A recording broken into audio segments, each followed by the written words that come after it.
How we doing there, boys and girls? Hope everybody is well. I've been having technical issues this morning, so let's hope this doesn't all crash and burn. Perfect way to start the week. But good morning, good afternoon, good evening, whichever it may be. How we all doing? Hope you had a good weekend. It's another busy weekend, but it's time to play some World of Warcraft and chill out for a few days. That's it's the dream, right? Almost bedtime for the mage? Surely. 8 p.m? That's not bedtime. I'm barely just waking up by 8 p.m. But welcome in. Looking forward to Soul's chat with the professions devs. When's that happening? I saw somebody tweet that, but you know, I've been out of action for 2 days. I've not been keeping up with what's going on. But I heard Soul has got an interview with a profession dev at some point. Wednesday US time. So Wednesday US time is going to be, what's that going to be? That's going to be very late in the evening, my time. Okay.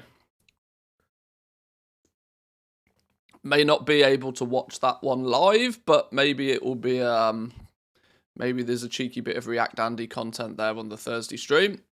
Me feels, hopefully. My plan for today is to continue chunking out some of these leveling paths. I am what I would consider almost there. I reckon another day's worth of just playing around with this. I'm getting this into a nice state, a state to which I like the look of. We have 4 main professions done so far: enchanting, alchemy, blacksmithing, engineering, and also tailoring. Nether Mage will be interested in this one, I'm sure. Tailoring is also done with estimated materials required, estimated costs. Ignore the estimated costs. Anybody that has access to the cheat sheet right now, ignore the estimated costs. These are placeholder values. Don't pay, too much attention to them. When we get some lovely Trade School Master data flowing, then we'll have a lot more accurate numbers to go by. Did Blizz change the aces population rate? I've seen Ovidus Prime's YouTube video. He made 33 decks and got 3 to 4 aces. No, he was just incredibly lucky to get 3 to 4 aces on 33 decks. 33 decks is not. I don't think he made 33 decks. He made 33 packs, which only equated to 66 cards. How can you adequately equate a percentage when, he just got incredibly lucky for the purpose of that video. I tested it again later because a few people jumped in and told me about that video. He's actually a relatively, he's been a long time viewer of my YouTube channel. He also does World of Warcraft content as well. So, I know who he is. Yeah, he just got incredibly lucky on that. The rate hasn't changed. I did another test. I made another 100 packs, and I did another test, and the numbers were nearly exactly the same. Let's hope he's not burnt all of his luck in the beta. That's something you never want to do. I did tailoring on Friday. Was it Friday? I think I did tailoring on Friday after the stream. Friday evening, I think I did this. Tailoring looks incredibly easy to level, and as long as vibrant shards are not too expensive, tailoring is also going to be incredibly cheap to level as well.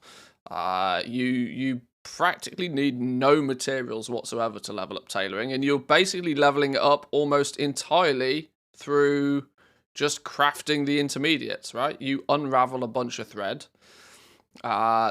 Instead of buying penumbra thread this time around, in fact, should we load the beta up and we can have a look at this?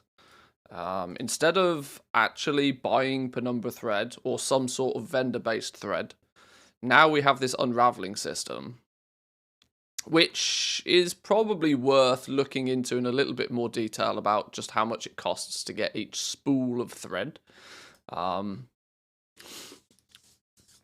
But we'll look in that. I mean, that's a super easy thing to do. You just make 100 of them and you divide by how much it costs you. It's easy. But you unravel a bunch of thread. Where's my mouse gone? Oh, I've been having real technical issues this morning. I hope my stream doesn't die on me. Let's give some in-game audio. So, threading was my tailor on a warrior, because that makes perfect sense, right?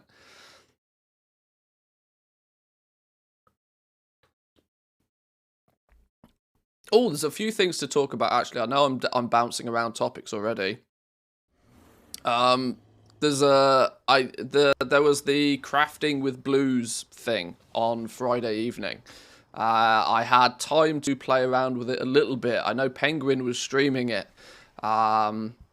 It was the most underwhelming stress test I think I've ever seen World of Blizzard do. It clearly wasn't very popular. I probably should have promoted the fact that it was a thing. I just never got round to it, unfortunately, because I was busy.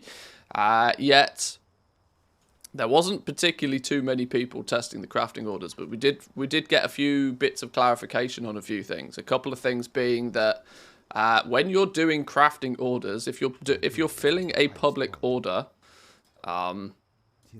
if you're filling a public order, there probably isn't any. Oh, there is a public order for a Wilder cloth bag.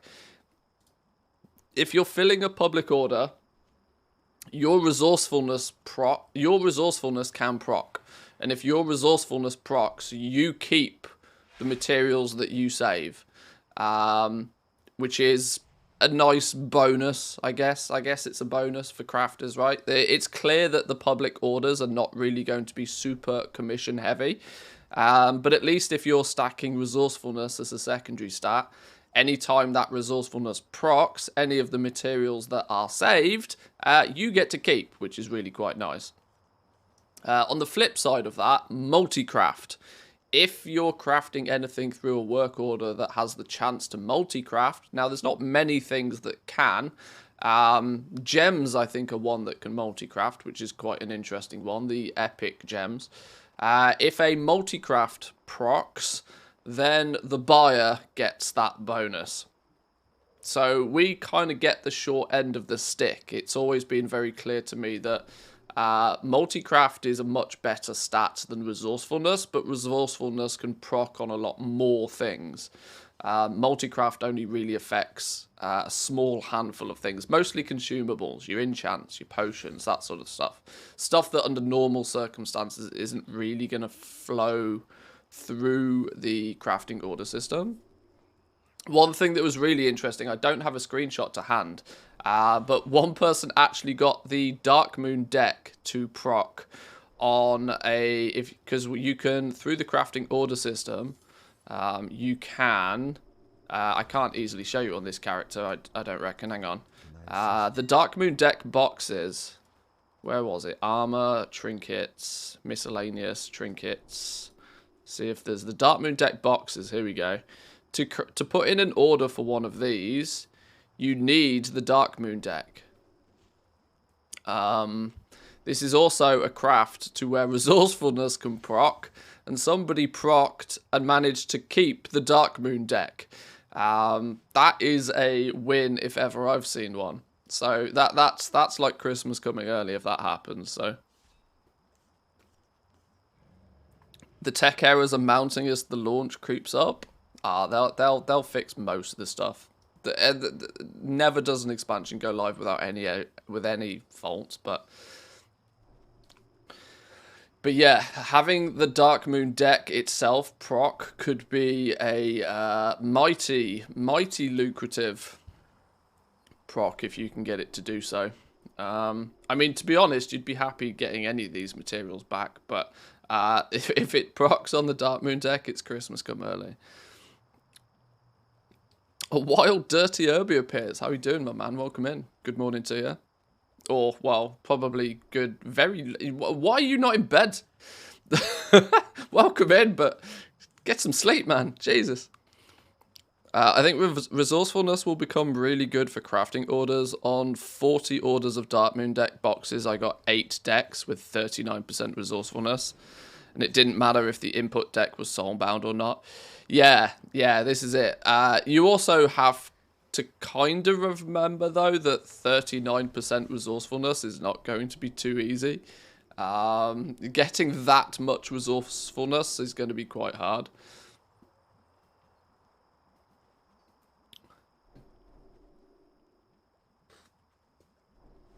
I don't know how to draw a Grecian swimming pool. Long story short.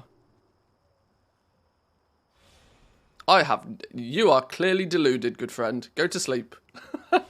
You're chatting shit now. Absolute rubbish. I'm sure it made sense in your brain, and I'm sure it makes sense to others. It just doesn't to me. I've not even got coffee in my system yet, so I'm half zombie mode myself. But yeah, resourcefulness procking will mean that you keep the materials, and if multi-craft procs, they keep the multi-craft procs. So it's, you know, and ultimately resourcefulness just doesn't mean diddly squat. If resourcefulness procs, it procs, and well, I guess then in that scenario, then the person who placed the order wins. But you're going to care about inspiration. Sorry, you're going to care about inspiration. Let me get my words right. You're going to care about inspiration for your own personal crafting. Resourcefulness, if you're filling lots of public orders, that you'll obviously get the small amount of commission, if any.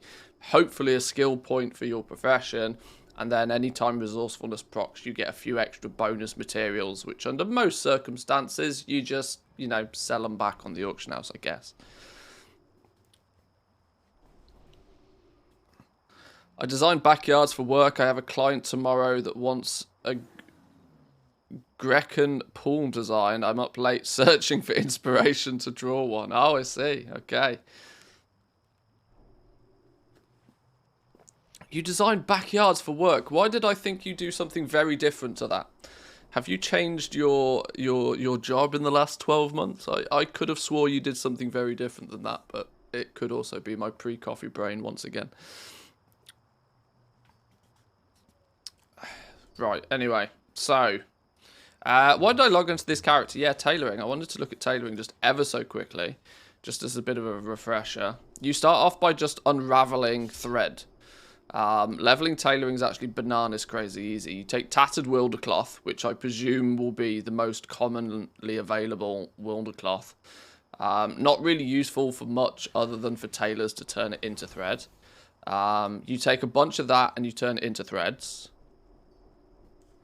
I worked in production, logistics, warehousing before. Yeah, there we go. I did think that was more along the lines of what you did, but sure, okay.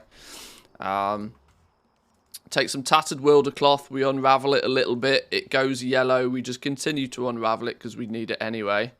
Then we take some of the regular wilder cloth and we make a whole bunch of wilder cloth bolts, which once again is doing nothing more than crafting an intermediate. And we need so many of these as time goes on anyway. We just grey this out.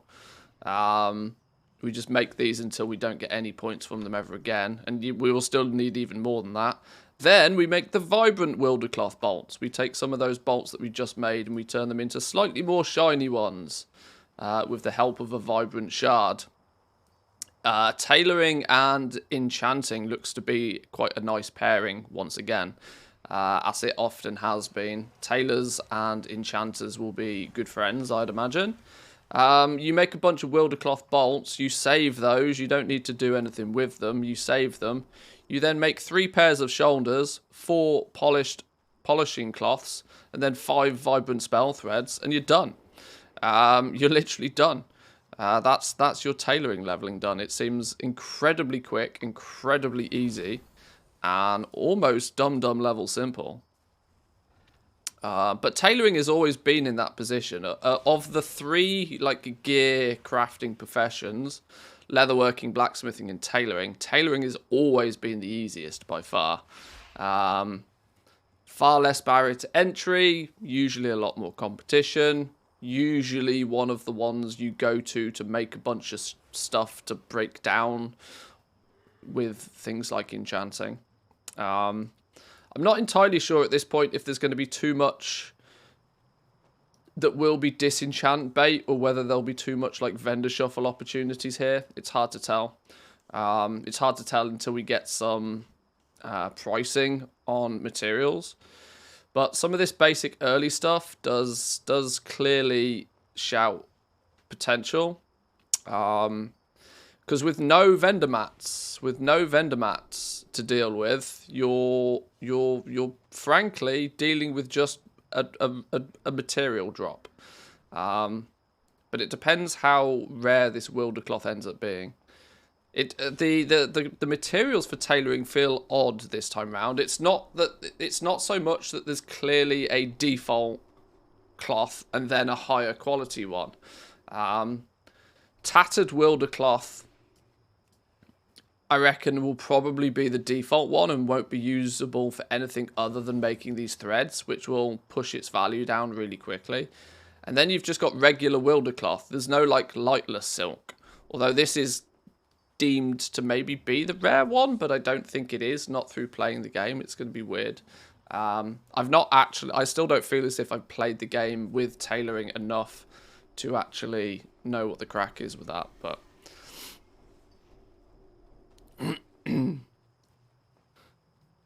Dirty Herbie's gone and done an Adam Sandler.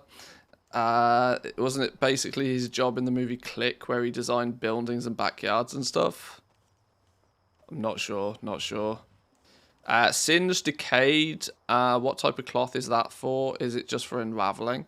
For the most part, yeah. It's not Decayed, Singed, and Frostbitten Wildercloth is not used in crafting anything. But it is... yeah, it's not used in actually crafting anything. But when you unravel it, you have the option or the potential to unravel it to get essences. But I think only once you've specced into it. Which one was it? Was it weaving? No. One of these.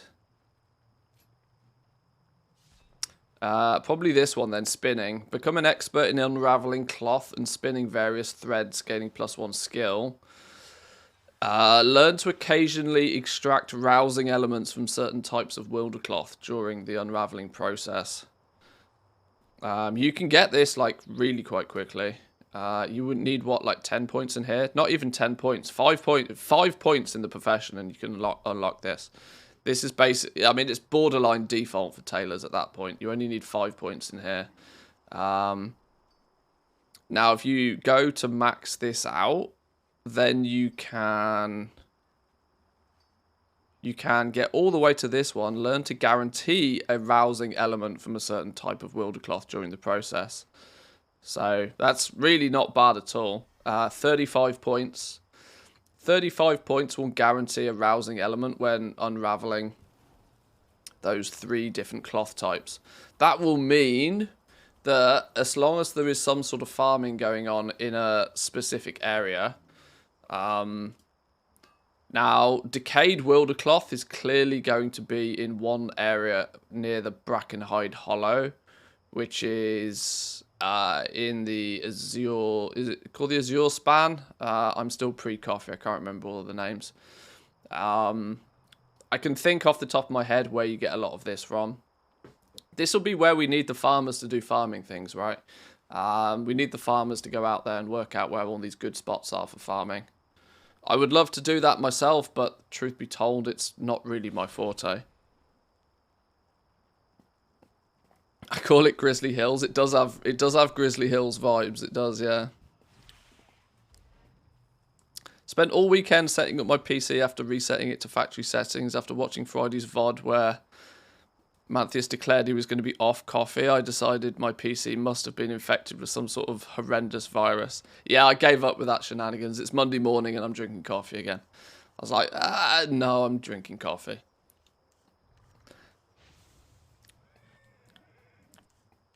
But I hope the PC reset went well.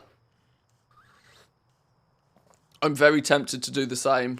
Before Dragonflight launches, I'm very tempted to not just reset my PC, I'm very tempted to just go out and build a new one. The frustration for me, though, is that the PC components that I want have only just been released and are not widely available, and I can't actually get all of the components that I want. I would quite like one of the new Z790 motherboards to go with a nice high-end Intel CPU. I can buy the CPUs, I just can't, the motherboards don't exist, which is really annoying. Don't do it, man. Building a new PC will basically make your car break down. No, that's what happens when you buy a 3090. You buy a 3090 and your car breaks down. If you buy an outrageously powerful graphics card and you get it on the cheap because you queue up at midnight to get it, then you've used up all of your good luck for the year. Which professions do I recommend for a main character? Are there any professions that can profit from doing raiding or mythic plusing? Not dramatically. There are some professions that are going to be more passive in that regard. Tailoring obviously passively gathers cloth. Now, I don't know how many mobs in dungeons are going to drop cloth, but if they do, then of course tailors are going to come across a lot of it if that's your jam. Enchanting is often a good one at the start of an expansion because you tend to come across lots of gear that other people are not. And it's usually higher quality gear and usually disenchants into more lucrative stuff. But that's the only sort of semi-passive things. Enchanters actually this time have, and we might look at this a little bit later. I've not decided what professions to look at yet. But enchanting has this mechanic through one of its spec trees to find specific enchantable items. Disenchantable items, I should say. Things that are just useless items, but to you, you can disenchant them and you can break them down into materials more frequently. So you're not just disenchanting gear, which might make enchanting just a nice passive one, but it depends just how, depends how valuable all of the materials are. Check CCL computers for PC bundles, etc. They're good. There's lots of people that do PC bundles, but they're all doing PC bundles on last generation kit. They're all trying to get rid of their, 12th gen CPUs, their 5th gen Ryzen stuff. If you want a cheap deal, and cheap deals don't really exist on PC components nowadays. You can buy last generation stuff and save a few €100, but I'd rather pay a few hundred more and get the brand new stuff that will last me a lot longer.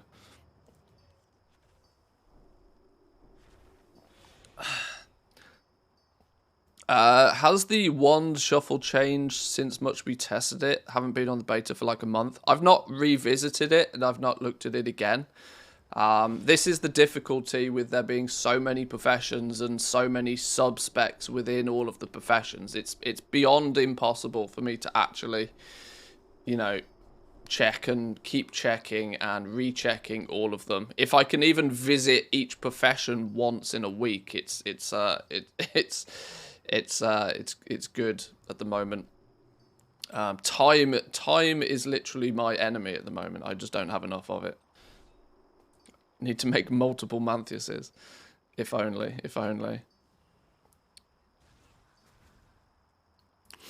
They have new motherboards in as well for DDR5.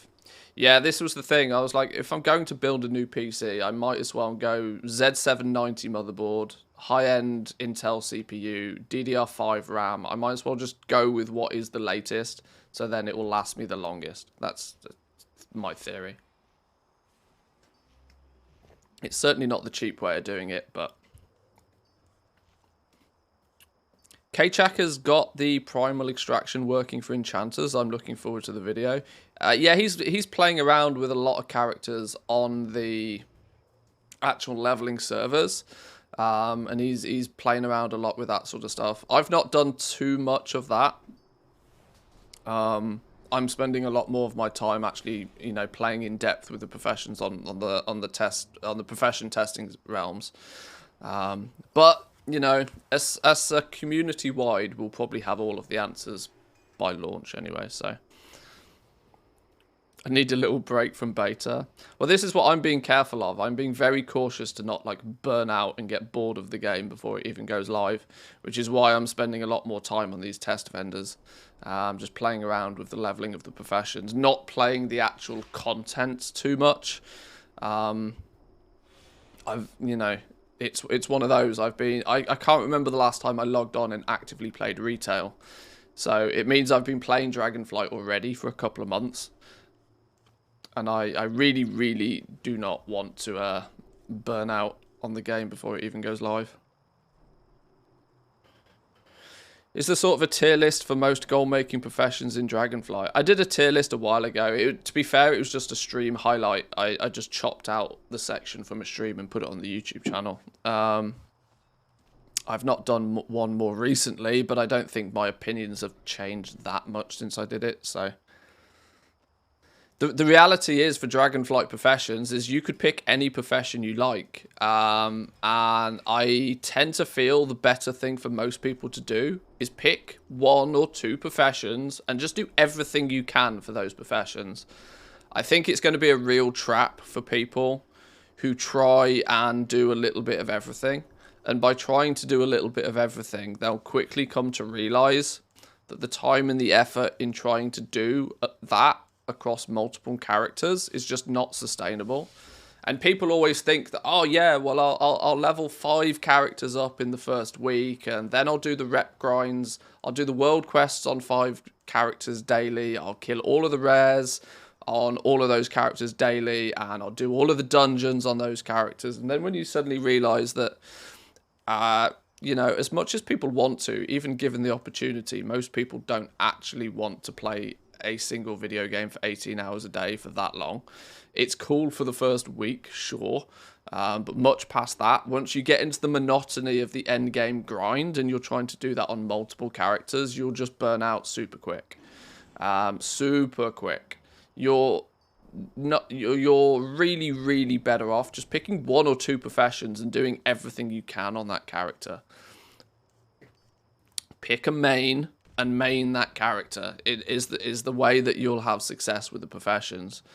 And because the professions you pick, you know, there's many professions and there's many specializations. The chances of too many people doing the exact same thing is not outrageous this expansion. So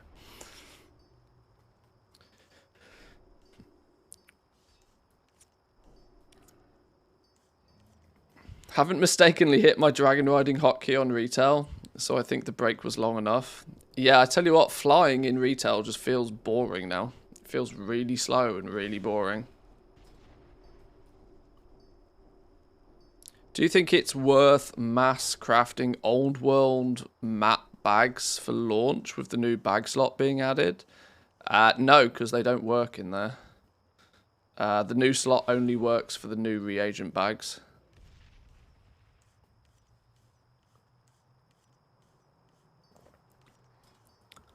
But yeah, I was basically trying to, you know, state that tailoring is actually a really quick and easy one to level. It needs practically no materials. You'll be able to level this up to like 50. You don't technically even need to make these vibrant spell threads if you want, but they are guaranteed crafts, so hell, why not? You might as well.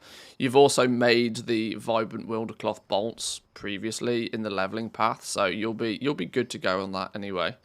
But at 50, 55, nearly 60 skill points, there's an interesting sort of threshold with a lot of the professions. If you can hit 60 skill points, you can then start to guarantee a lot of the leveling gear at quality 5. If you look at these things, they have recipe difficulties between 40 and 60 in most cases. Yeah, here we go. The level 70 stuff. Oh no, this is the cape actually. Recipe difficulty of 60. You can get to 55 skill points really easily without even doing a single work order. Once you can get to 60, you're going to start guaranteeing quality 5 on the leveling gear. Leveling gear is going to be one of those, right? Like anything below quality 5 is going to be really hard to sell. Really hard to sell, even in the early days, for the simple reason of that everybody will be able to get quality 5 like really easily. This is day one possible, you know, just go out, get a bit of wilder cloth, easy source, right? The 5 missing skill points here could be as simple as just, you know, crafting 5 more of these, or crafting 5 more of these if you get lucky with the skill points. Or there's probably a good point that you could, oh, hang on, there's a Wildercloth tailor's coat you could throw on here. Oh, no, that's not going to give you any plus skill. You're not going to get access to plus skill on your profession gear for a little while. But either way, you know, 4 guaranteed, 5 with a proc. Literally day one. This early leveling gear is going to be quality 5 on the auction house day one, I would imagine. Which undermines the quality system pretty aggressively when you can basically skip qualities 1 through till 4. But the quality was always a system that was designed for the higher end stuff anyway. You get to this point and then that's probably where you're going to want to start picking up some more recipes from other places. And probably you want to go through, once you've leveled up, you then want to go through and get your first time craft bonuses on all of this. And the benefit of leveling first, Blizzard never undermines their own systems. No, not never. Leveling this way, I've seen a lot of people sort of questioning what's the best way to level professions. Now, this is just one man's opinion, but it's one man's opinion that's based on numerical data. So take that as you wish. But leveling in the most cost-effective way to begin with still feels like the optimal way to do it for me. The alternative that a lot of people are promoting is to level your professions by crafting one of everything. Because the first time you craft something, you gain a knowledge point and 5 artisan's metal. But what most people are not considering then is if you level up by first time craft bonuses, you will have made all of this entry level crafting stuff. You will have made it all at like really low quality. You'll have made quality 1, quality 2, that sort of stuff.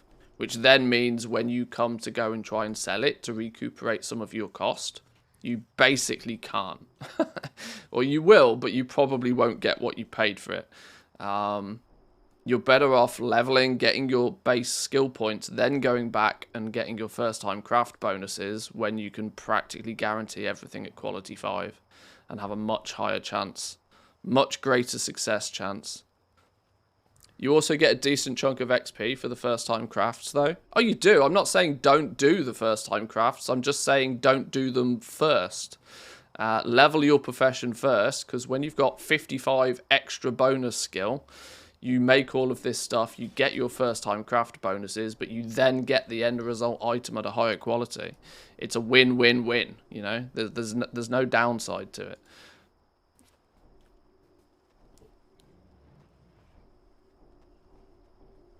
It's quite interesting, this leveling via crafting scenario. That if you do cycle through a bunch of professions and get your first time craft bonuses, you can level characters incredibly quickly. I can't help but feel that will be a thing that will get nerfed. I do not think that Blizzard wants people to just cycle, because let's not forget, it will be an expensive thing to do at the beginning of the expansion. But give it a few weeks when all of these basic materials are rock bottom in price.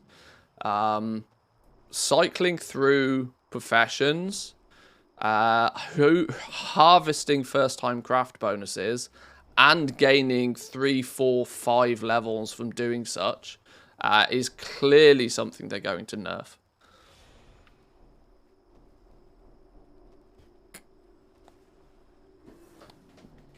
For one simple reason.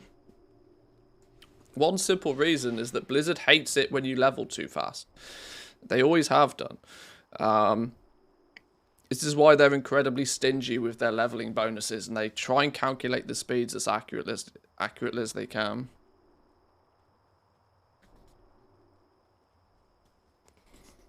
But we'll see what happens. Anyway, that was tailoring.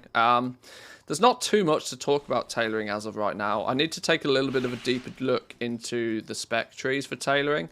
One that did stand out for me, I call it the 2x4 Andy spec. Where's my actual tailoring sheet? The 2x4 Andy build for tailors. I suspect we'll see this quite a lot in the first few days and weeks by the farmers. It's a spec that's designed not for the purpose of crafting things with tailoring, but for just farming materials as efficiently as possible with your tailor.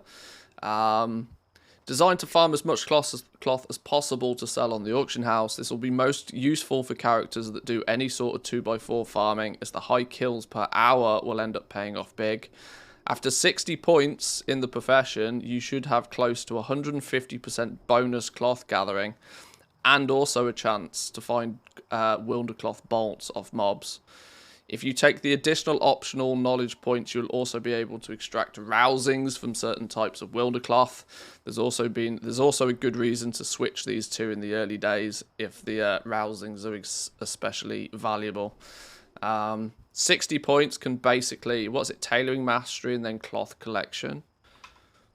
Tailoring mastery and then cloth collection. Yeah, you can put 50 points in this. For every point you put in it, you gain a 1% bonus to cloth drops. Yeah, learn to collect cloth more effectively, increasing the amount of cloth found from humanoids in the Dragon Isles by 1% per point in this spec. Learn to sometimes collect particularly damaged forms of Wildercloth for use in unraveling. As you put more points in it as well, every sub-node gives you a bonus as well. Amount of cloth found increases by 10%, by 10%, by 10%, by 10%. On top of the points that you're getting for putting points in anyway. So you've got 10, 20, 30, 40, 50, 60, 70, 80, 90, 100. So a 100% bonus to cloth drops from the actual nodes themselves, plus the 50 you'll get by putting points in it to begin with. So yeah, you max this out, you've got 150% more cloth drops. Woof! Taylor's going to be farming cloth like crazy. Anybody doing 2x4 farming for BOEs, which is always a thing in the first patch, could be onto a win. Miss Shammy Wow with the Prime Gaming, thank you very much. Why did my alerts not go off? I've had real technical issues today. Why did my alerts not go off? My computer was doing funky businesses before I started the stream today, and I didn't have time to restart the stream before going live, so hopefully it's just a slight problem.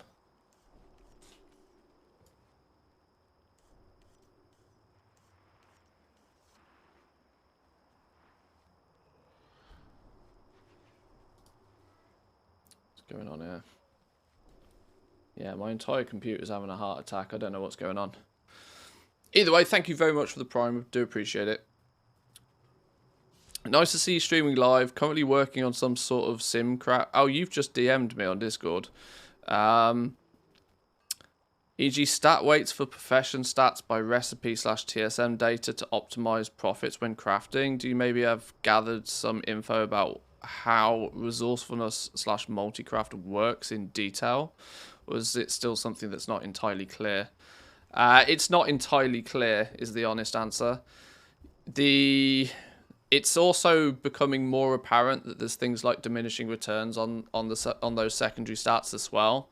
So it's probably going to take more extensive testing than any single person has done so far to try and work out exactly how they work. Yeah.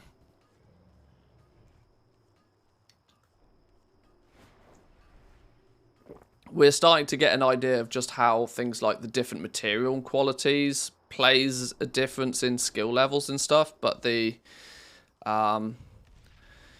Because, I mean, you hover over it here, for example. I've got 20 inspiration. I think you have a flat 5% inspiration by default. That 20 inspiration's directly being converted into 2%.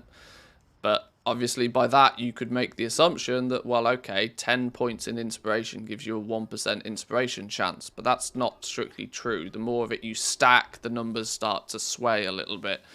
So it's quite hard to work it all out. To be honest, I'm sure if you're smart, you can probably dig the answers out from the actual in-game code. People data mine the code. I don't know how to do it. That's not my thing, but I'm sure smart people do. You could probably dig the details straight out of the game code to exactly how it actually works. But anyway, let me... I didn't intend to actually take too much of a look into tailoring this morning. What I wanted to do is I wanted to actually check the leveling path on probably jewel crafting and leatherworking again. Or should we do Inscription? Inscription's always a fun one. Inscription's a fun one. When did I last check Inscription? I don't know.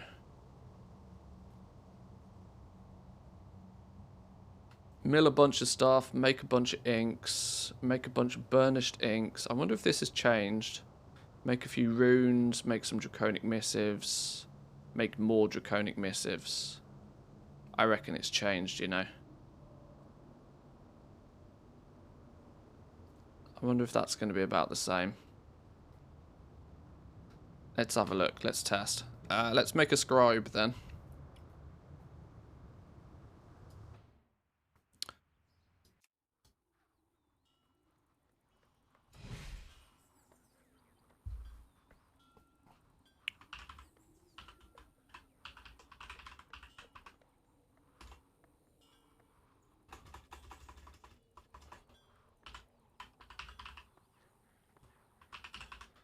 Can we be really generic? Scribe test. Wow, I cannot believe scribe test is legitimately available. Yoink.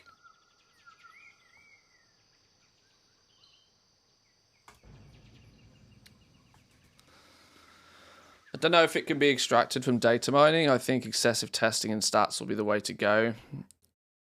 It's it is possible. There are people in the community that do dive through that sort of stuff. You'll find in the game code, you'll find all the tables that have all of the percentages and what it does. You know, the game code is there if you can dig through it and find out. But like I said, you need to know what you're doing. I don't. I don't. Ah, no, that was the wrong button. Why did I click that button?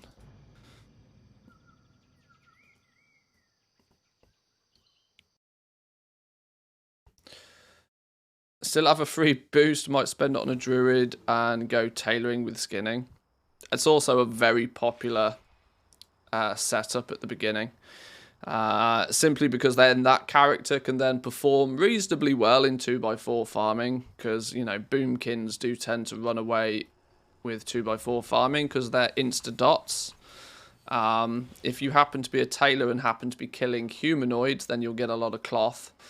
And that you know, those kills per hour tend to rack up quite quickly. Then alternatively, you could be doing a 2x4 skinning farm, so it depends on what you're doing. The two don't synergize together very well, because if you're killing beasts, you're not getting cloth, and if you're killing humanoids, you're not getting skin. So the two professions in that regard don't synergize. But it does mean you can have one character that's like a farming character, right? You either do 2x4 farming for cloth drops and BOEs, or you do 2x4 farming for skinning, and it's kind of the best of both worlds.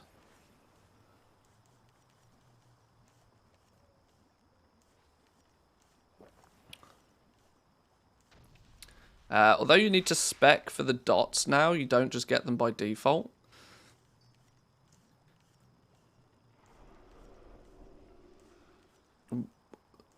Well, I mean, if it's a farming character, it doesn't matter, does it? There can't be people that seriously play druids legit, right? Surely not. Not with what they've done to Bear. Anyway. That's likely to cause arguments. Right, Inscription. Now, last time I checked this, Inscription was pretty easy. Bear's been buffed, has it?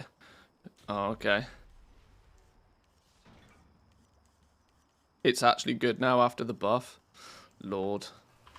I can't keep up with all of this. This is why I don't This is why I don't pay much attention to specs on beta. Because, you know, and this is why if you're one of those flavor of the month kind of players, trying to choose a class to play at the beginning of an expansion is actually the worst idea you could possibly do. Because every single week the meta will completely change.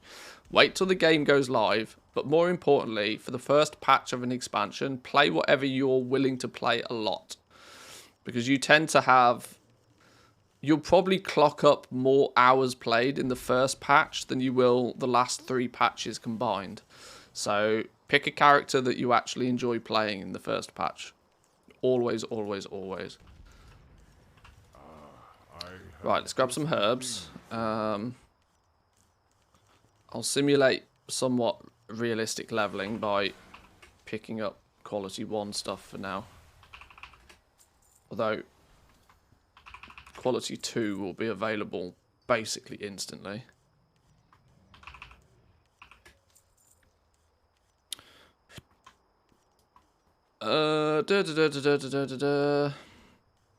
Make some herbs. Make some inks from said herbs. We're going to need a few awakened air, frost. We're going to need a few awakened stuff.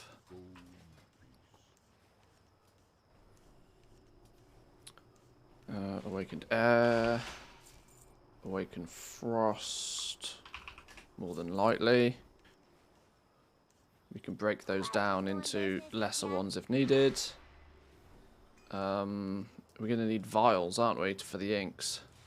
Who sells the vial? Oh, they've put the they've put these new materials on the vendors.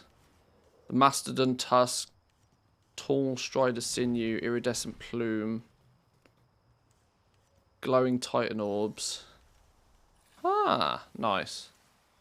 They must have done that for the stress test. It was not really very stressful. But the test they did the other day. Let's buy 100 of those. Right. Right, let's see how this works then. Let's get scribbling. So, last time, mill a whole bunch of stuff.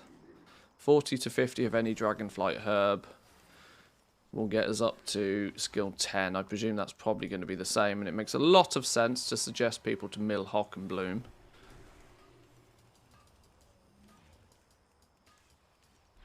Why does this number keep reset? Does this happen to other people?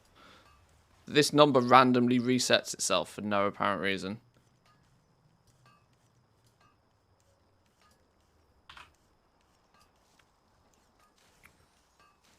Guaranteed skill points for milling until when?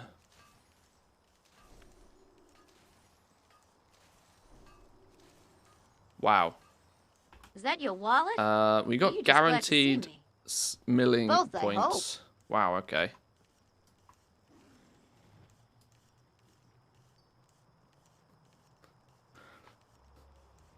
Dave Miles 94, thank you very much for the prime. Do appreciate it. Welcome in, welcome in.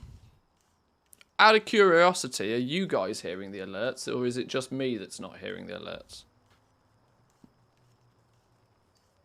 Because, yeah, I don't know what's going on.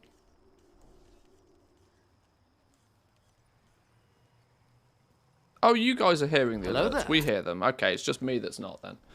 Okay, that's fine. I can fix that. Fix that with a computer reset. It's all good.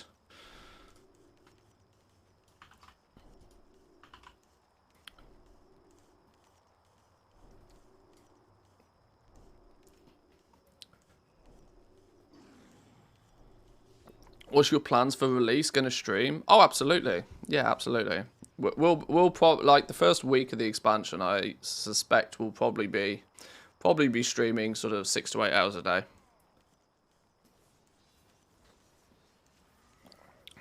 Cheerful Prophet, welcome in. How are we doing this morning? Is 50 to is level 60 to 70? Is it worth having enchanting inscription, or would you just go straight herbalism inscription? It's flip a coin. It doesn't. It really doesn't matter.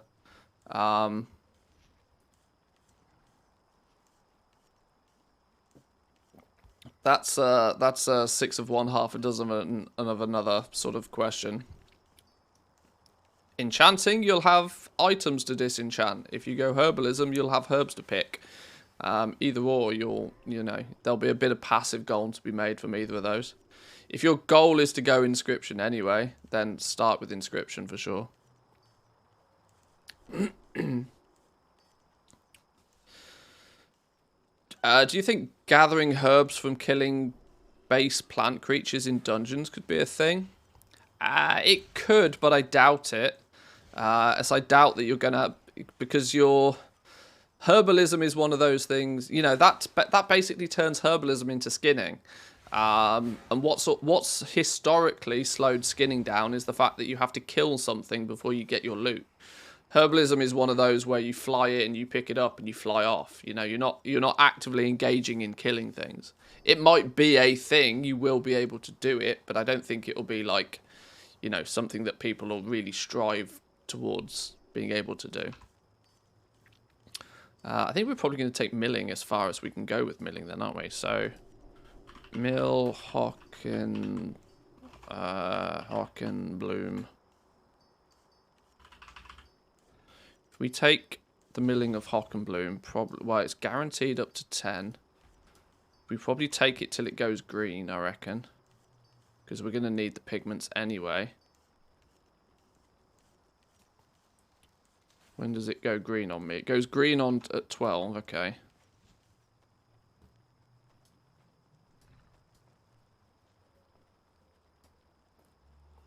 Oh, we're missing a column. We're missing a column.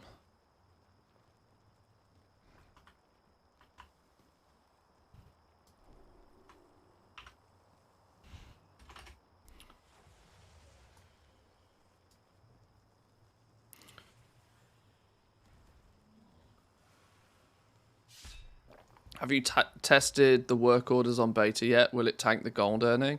Yeah, nobody's making millions off work orders. Anybody who suspects that you will as well is probably got it very wrong somewhere. The likelihood of you making much gold off work orders is slim to none. There's only a handful of people that will make a lot of gold off work orders. Those people are either the very first people to get access to a pattern. So there's all of literally, the first person that gets the pattern, the reason they make a lot of gold is because hopefully by that point, there's outstanding orders for that item who will have been competing on price with each other to be first in the queue for those items. So that one individual that gets the pattern first will then be able to then fulfill a whole bunch of orders, hopefully with some sizable commissions attached to it. So that one person who gets the pattern first will make a bunch of gold. From then on, they can just fill 10 orders a day for that same item. That's one crafter with one person on your realm has the pattern, can fulfill 10 orders. If they theoretically want it to. You are probably only otherwise going to make gold from work orders if you become very well known on your realm for doing X, Y, or Z. You really are going to have to go over and above just playing the game to be able to put yourself in that position. You're probably going to need to be online for a large amount of the time of the day. During that time, you're probably going to be needing to have something spamming trade chat telling people what it is you're able to craft. And you're going to have to try and get as many people as possible to send you those personal orders.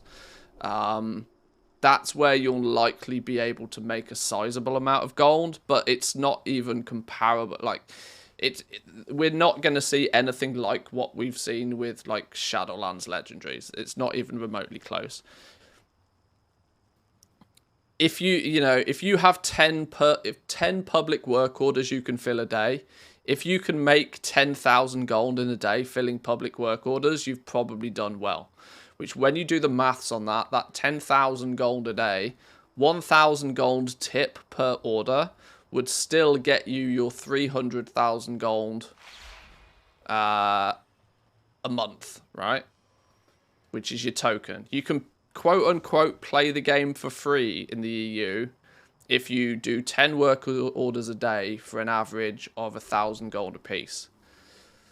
But that means you've got to find 10 work orders every single day that are going to give you 1,000 gold when they don't need to give you 1,000 gold.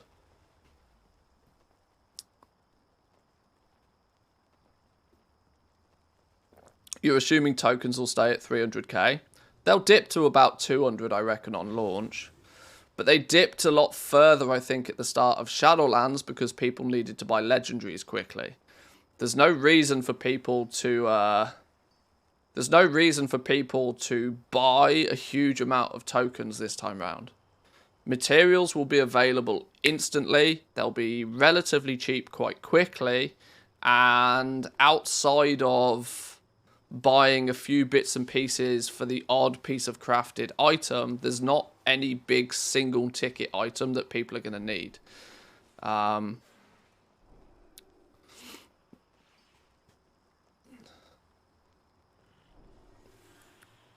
The token will definitely dip, but I don't think it will dip anywhere near as aggressively as it did at the beginning of Shadowlands. Is my market speculation. This is not sound financial advice, you know, but this is just from experience. If work orders won't be where the money is, where will the people earn the gold then from the new stuff? The auction house. The regular auction house is still where you know the 90% of your gold will still be made on the auction house, doing exactly the same as we do today. The other 10% of your gold might come from fulfilling a few nice little work orders for people occasionally.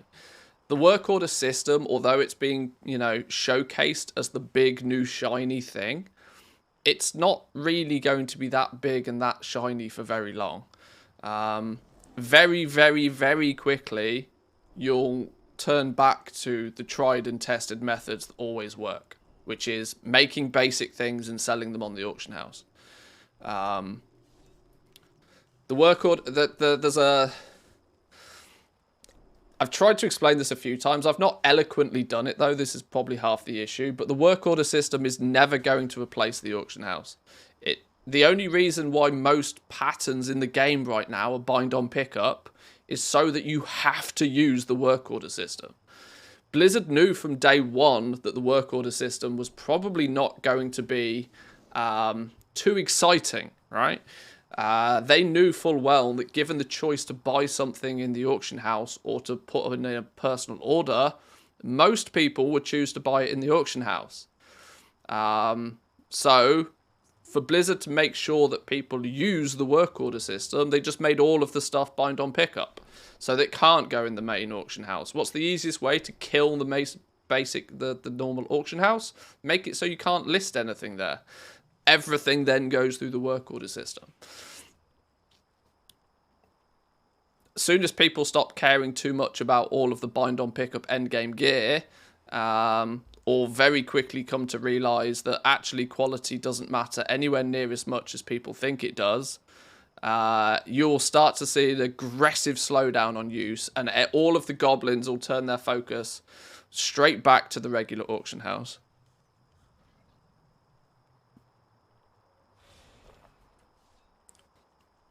And truth be told, Dragonflight is not going to be a crafter's expansion. Shadowlands was a crafter's expansion. And it was actually, Shadowlands was against the norm. Most expansions are not particularly favourable to crafters. In pretty much every expansion that's ever been, the most reliable way to make reliable gold was to invest your time farming materials and then selling those materials to people. That was the guaranteed way to make a lot of gold for a long, long time. Crafting was something that people did usually far more than they probably should have done. People spent a lot more time and effort into crafting things in past expansions for considerably less of a payout. I want to look at even something as recent as BFA. In Battle for Azeroth, you had to farm reputations to get a lot of the higher quality patterns, which was quite time intensive. Not only did you need to farm those patterns to get the reputation, but even once you'd got the reputation, the patterns themselves were quite expensive. Rank 3 patterns could often cost you 1,500 gold. At 1,500 gold to buy a pattern, I'm thinking like an uncanny piece of gear, for example. A rank 3 pattern would then mean that it sort of 20% margins. You were not selling uncanny gear regularly for much more than sort of 5 to 10,000 gold. You'd have to sell 2 or 3 pieces before you even broke even. Yet you could spend an hour flying around picking up herbs and you could make 30,000 gold. It was always the best way to make gold was farming. It pretty much always has been. Shadowlands was the exception to the rule. Farmers, though, still had a good time even in Shadowlands. Farmers still had an absolute blast for the fact that there was this constant demand for materials. If you were a farmer in Shadowlands, you pretty consistently could make between 20 and 30,000 gold for almost the entire expansion per hour that you spent farming, which was mental.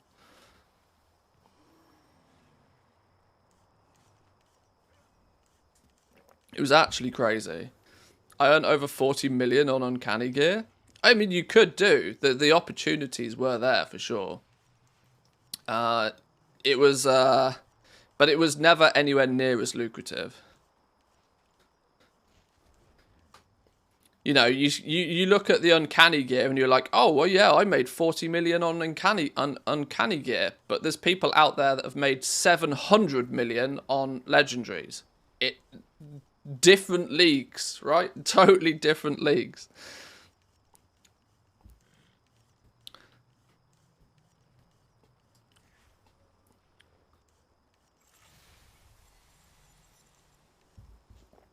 And not everything's bind on pickup. There's still plenty of regular stuff that crafters can sell.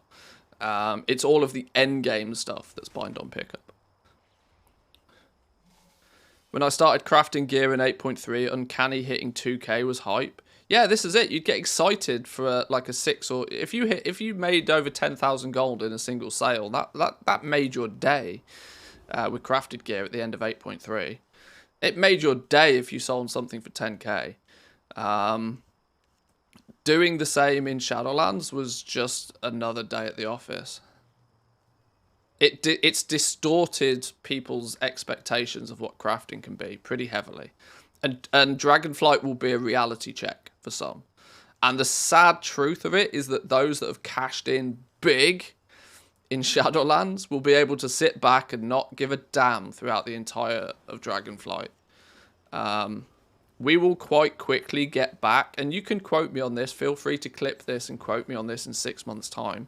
We'll get back to the days where, you know, if you can make... If people will start struggling to get that token per month really quite quickly, and there won't be the passive methods to achieve it. There won't be the mission table. The way that you will make your gold in Dragonflight will be via farming. And the more people that try and do that, the cheaper everything will be. And in turn, the harder it will be to get that token. And the problem will be is that people who trade their gold for tokens for game time will still happily be able to pay 250, 300,000 gold per token. For quite a while, for a considerably long period of time. If you've got 10, 15, 20, 25, 50 million gold on your account because you played legendaries in Shadowlands, you can practically pay 300,000 gold for a token every month without even thinking about it. That will keep the token prices The token price will dip at the start of the expansion because everybody likes to buy a bunch of tokens to have a bunch of gold quite quickly. That pushes the price of it down. But it will rise back up quite quickly again as well. When it gets back up to like 250 sort of price range, people who have got lots of gold in the game currently will buy those tokens at that sort of price, no problem. Because they'll still look at it from today's prices and go, oh, it's cheap, no problem. But the problem will be is that people that are on this like monthly farm gold, buy token, go back to zero. Farm more gold, buy token, go back to zero. People in that rotation will find it harder and harder to actually hit that number every month. Just like right now, if you try and farm a token's worth of gold in Shadowlands right now, you're losing a fight in battle. You're losing the battle before you've even begun.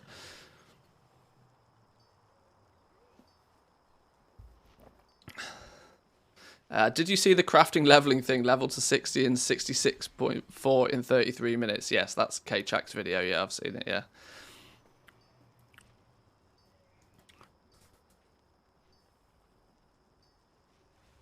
I'll be off to dragon flying if the goal making dragon riding. Yeah.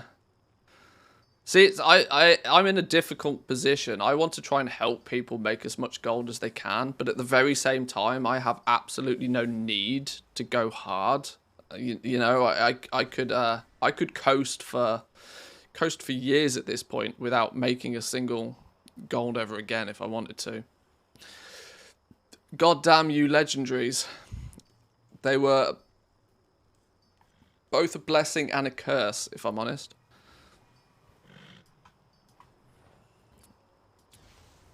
Do I take milling all the way till it greens out? I think we do.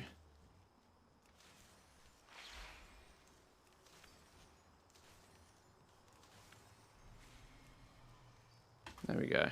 To 15. So that's going to take most people 30 millings of Hockenbloom, I would suspect. Which is, what's that? 30 times 5? Is that 150? Is it times 5? Yeah. How was that not 100? In fact, I think we need to mill about 150 Hockenbloom anyway. We'll come back to that. We'll come back to those numbers. But we'll green that out. Then we'll switch to making some inks, I reckon. Let's learn a few things.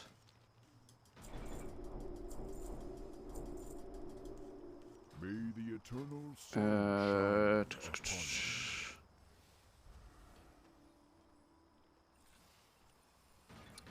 We're going to need to make inks anyway, so we probably make inks. It looks like inks grey out at 20. Now we should probably buy some iridescent water.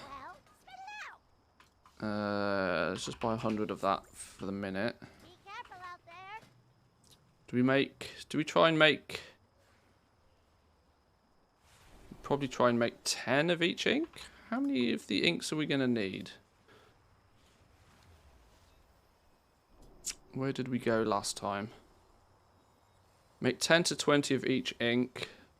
Oh, up until skill 20, we're just making inks. Okay.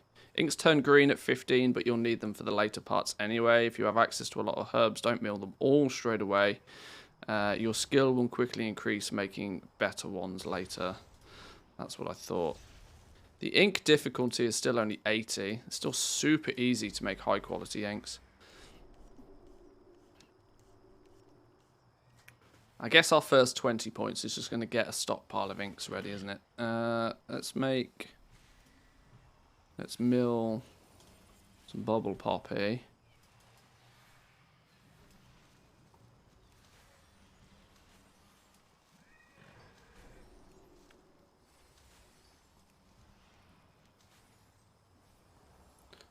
Let's also mill some saxifrage.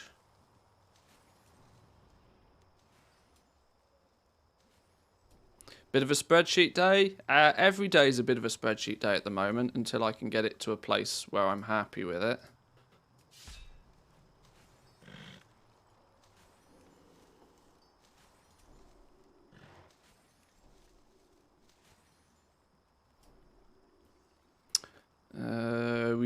we got 59 shimmering pigments. We're gonna need more than that. Oh, will we need more than that? Probably not. Let's make 10 of each ink. Why is it saying I can't make this? Virtuoso inking set. Oops. Oops. Hang on. Hang on. Where's the inking set gone? Who stole me inking set? There she be. Hurry back. Greetings, traveler. Any idea how rare the world drop recipes are in Dragonflight? Rarity, I've got no idea. Absolutely no idea. That's always the question when it comes to buying recipes. If you buy a recipe, will you be able to make enough profit off crafting and selling that thing to cover the cost of the recipe? Who knows? Who knows? You know, there's so many factors into that. You need to make that decision yourself. Often the people that are willing to pay the big bucks to get the recipes first, you know, are taking significantly more of a risk. If you wait until the recipe is cheaper, you're probably going to then also be waiting until there's yet more competition and probably less profit on the craft. It's, you know, it's a sliding scale. There's no right answer. But the to answer the question is I've got no idea of the rarity of them now.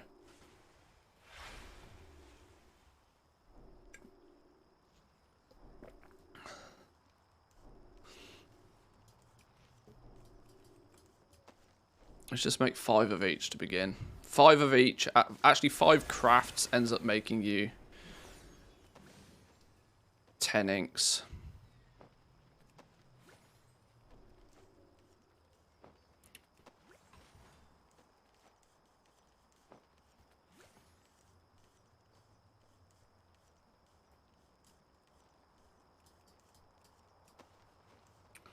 I'm not entirely sure if this is the right number of inks that we need, but... K-Chat video was awesome, hadn't seen it. Great for alts. I'm not too convinced it will stay that way. I would suspect that the amount of XP that you gain from first craft bonuses will be nerfed into the ground. I cannot see that going live that way. It would be nice if it did, but I can't see it happening. There is no way at the start of an expansion they will have anything in the game that will allow people to level up that fast.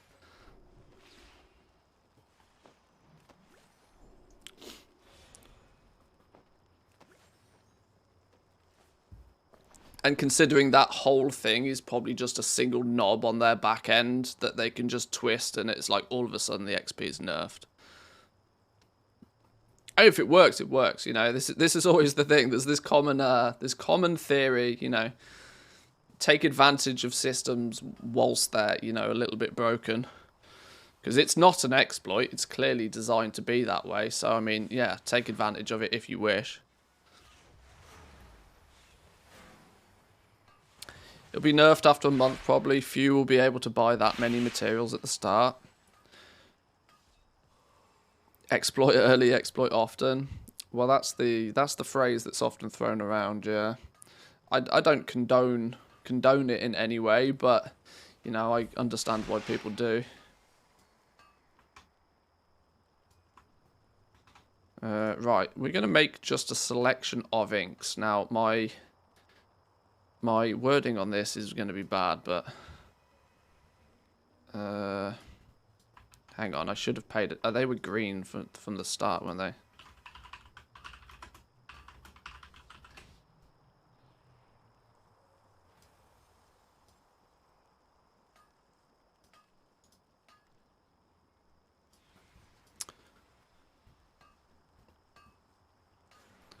We'll firm up the descriptions of these. We'll just turn this to herbs. Mill herbs to begin with. Craft a selection of inks. Probably 10 to 15 of each ink. No, it's not a date, is it? Let's just say 10 of each ink. That gets us to 20. From here, burnished inks is probably a good shout because we gain skill points from them.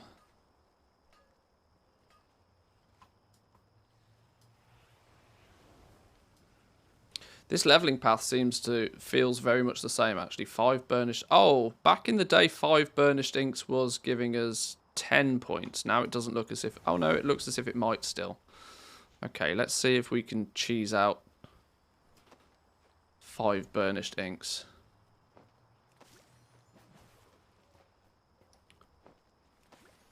Two, 4, 6.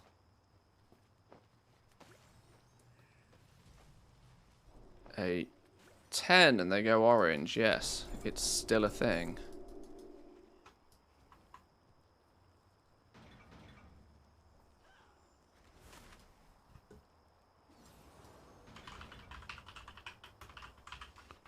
So 5 burnished ink. Well, we're not make. You make 2 at a time, don't you? But 5 inks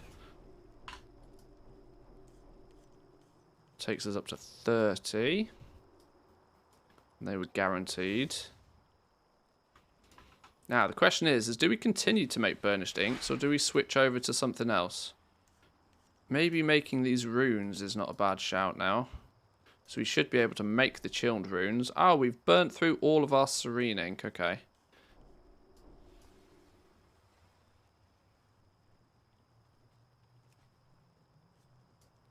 Is there value in making any of these? These are going to require runed Writhe bark. Which are the, you know, you need a chilled rune to make runed Writhe bark, so these are yet more expensive. But actually, the Scribe's Fastening Quill is one we might want to make for ourselves anyway, just because it's a bonus.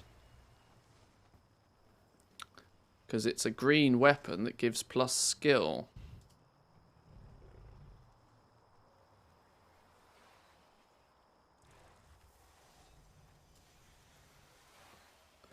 Hang on, what's going on here? Since when do all of the green profession tools give skill? Since when's that a thing? Plus 4 cooking skill, plus 6 alchemy skill, plus 6 inscription skill, and these have got random stats on them. Hello? Does this mean inscriptions due an update then? Because that's not the case on any of them anymore. If you look at oh, what the hell?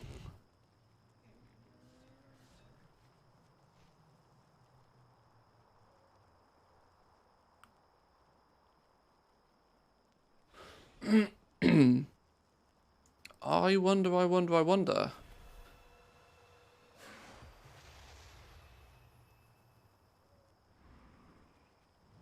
Oh, snap. They've also jacked up the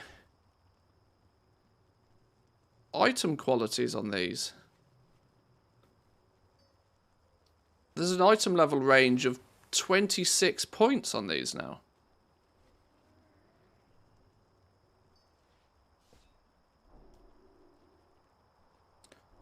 And they've also, these are still random stat. Oh, now the cooking one is fixed stats. But the alchemy one is now random stats. Oh no, that's a tool. The tools were always random stats. Tools were always random stats. It was the accessories that were always... Oh, but then there's a tool that's got skill but has got fixed stats on it. Oh, what have they done? Have they changed a bunch of these then?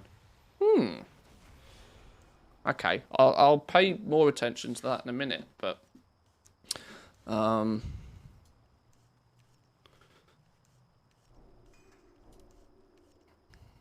need to make more serene inks.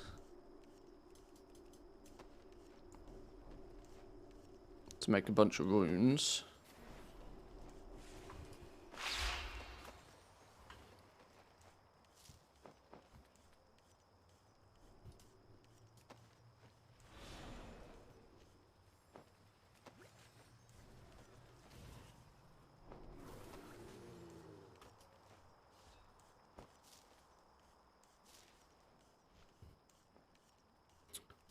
5 of those. Oh, wish this number would stop resetting itself.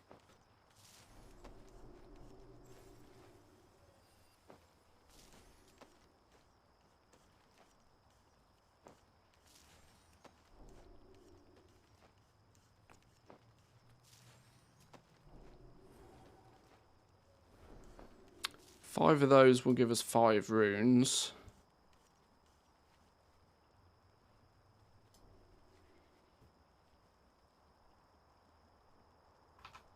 Do we think we're only going to need 5 of them? I reckon we probably are.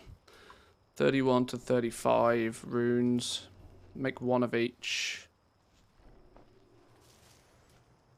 Get the first time craft bonus, why not?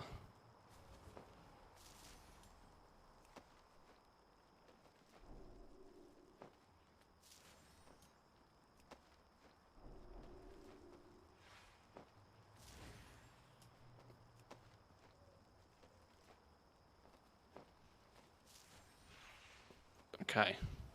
We're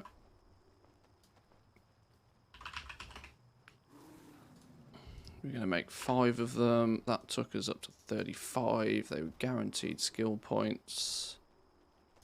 That works.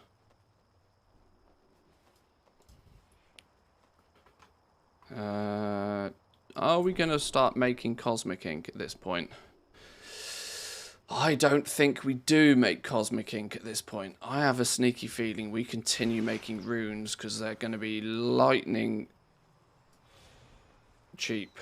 They're going to be seriously cheap in comparison to making these damn things. Where do we need to get to from here? We need to... Whoa! We need to get all the way up to 45. Oh, Lord. Maybe we are making inks then. Was that what I did originally? 30 to 35 runes of your choice. 35 to 45 draconic missives. We don't apparently learn the missives now until 45.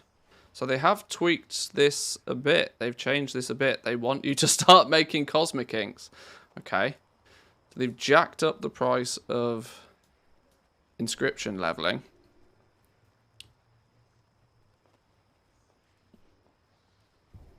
That sort of works, though. I can kind of understand that being a thing.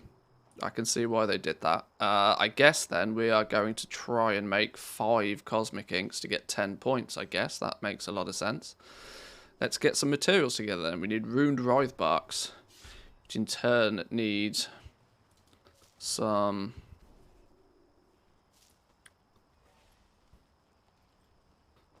We need some flourishing inks. How many runed writhe barks do we need? Is it 1 per? 1 per. So we need 5 runed writhe barks, which is in turn 5 flourishing inks.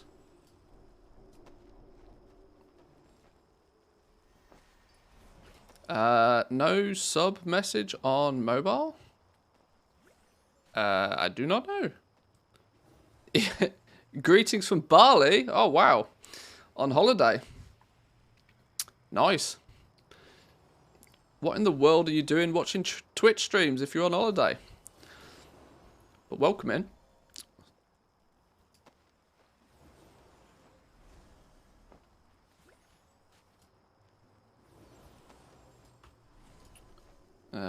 Now we need our chilled runes, which is yet more serene ink.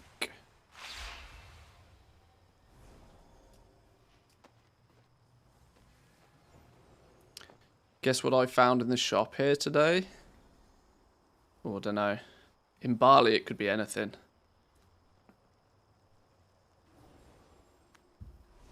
Some local Lawak coffee. Oh, no. Oh, no. Let's not start that again. Oh, dear. Don't drink it. It's bad for you. The cat shit coffee returns. What is Lawak coffee? Oh. Wasn't that the poo-poo? Yeah, it's made... It's like fermented... I don't know.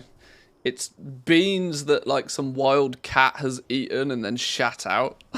And they use those beans in to make coffee or something. I can't remember the exact ins and outs, but it wasn't pretty. It was not pleasant.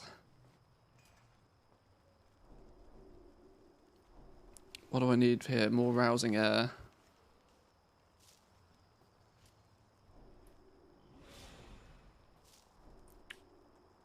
Five of those.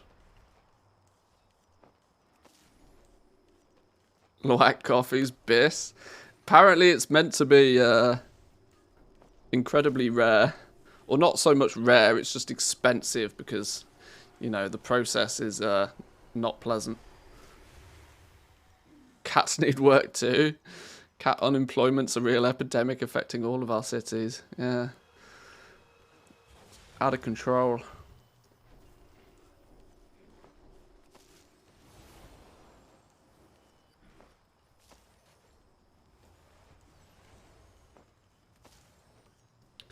The Lawak animal is a picky animal, only choosing the best coffee berries. God. Oh God, apparently we are going there. All of a sudden my morning coffee doesn't taste the same.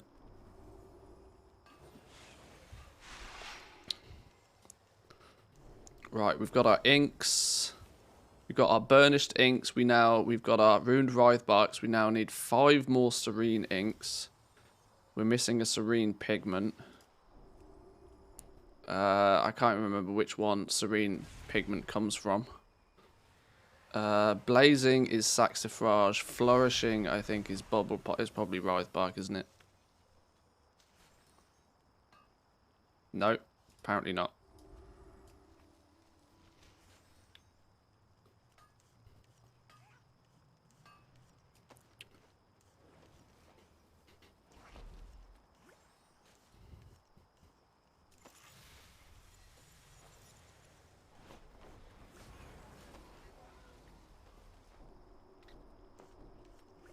Right, there we go. There's our serene inks. That should be 5 cosmic inks. Now these really better go. These really better give me the points I need to get to 45. Let's see. Are we going to guarantee 2 per? 37, 39, 41. Still going on the 43. Go on, 45 you will. Boom. Lovely stuff. Right, cosmic ink then. That changes the leveling path quite substantially to what it previously was. That's chaos ink. 5 crafts of those. Took us to 45. They were on the guaranteed.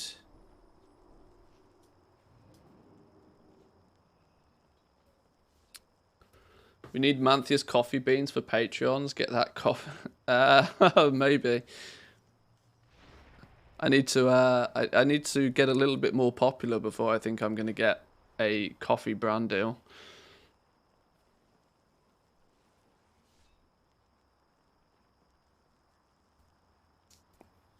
Isn't it Shroud who has his own coffee brand?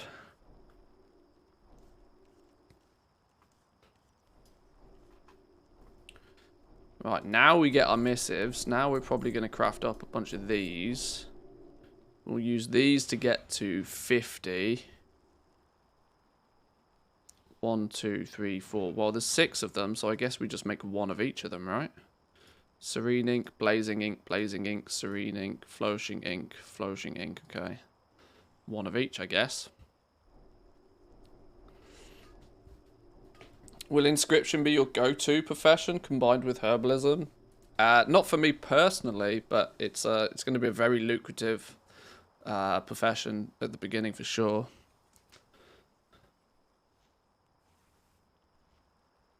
Is the Vansis rune really learnt from the trainer? Used to drop from the raid in the past.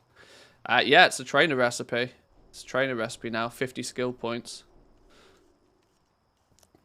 At least for this tier, anyway. Although I do have a sneaky feeling that some of this may still be subject to change.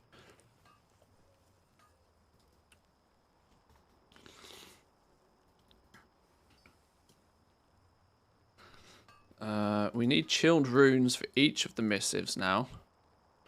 So I guess we need to make at least 5 more chilled runes, which means we need yet more awakened frost. It means we need yet more serene inks.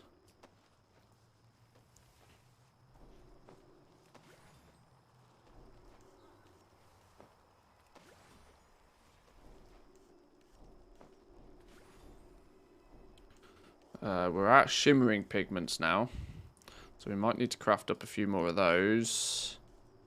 Let's make 6 of those, because if we can, one of each of these is a smart move.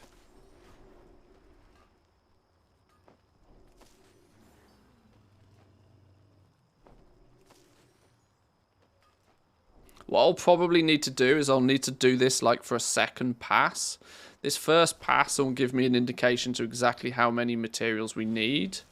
Then once I've worked out what are the quantity of materials we need, I can go back and work out, right, well, if we need this amount of materials, can we craft all of this in one go to make it a smoother leveling process? More importantly, then I can just tell people do this, then this, then this, then this, then this, and then hey presto, all of a sudden you've got you win. What do we still need for this then? Oh, we need more serene inks. Oh no, we don't. That's because we're making quality 2. Where's our serene inks? Oh no, that is our serene ink. We got cosmic ink, we got serene ink, flourishing ink, few pigments. We're going to need glittering parchments as well. Yeah, what do you want? Glad I could help.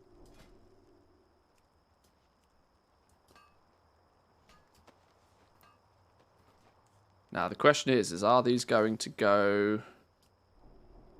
Will these go yellow at 50? I assume they probably will.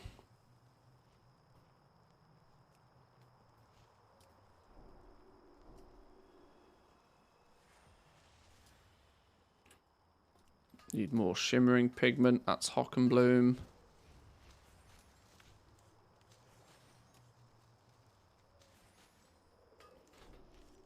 We need a serene ink.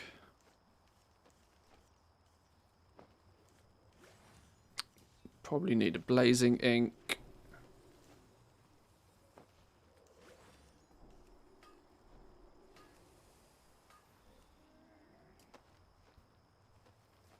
What are we investigating today? Taking another little look at the inscription leveling. As they seem to have made a few subtle changes to it. They've sort of smoothed out the middle of the leveling, pushing you more into making inks. 49. This last one for 50. Okay, there's 50. Oh, the missives have stayed guaranteed skill points. That's an interesting one. What do we need? We need a flourishing ink to make a peerless.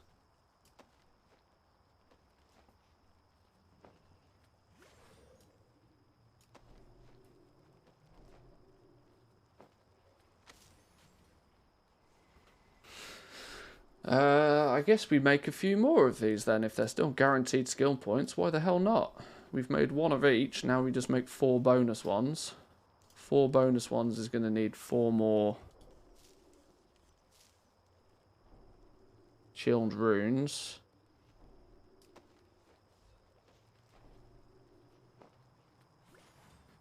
I have a question about mining. Would you recommend going on the get more ore or the get better ore? This will be interesting. Neither. At the beginning of the expansion, I would probably suggest focusing on getting the rousing essences.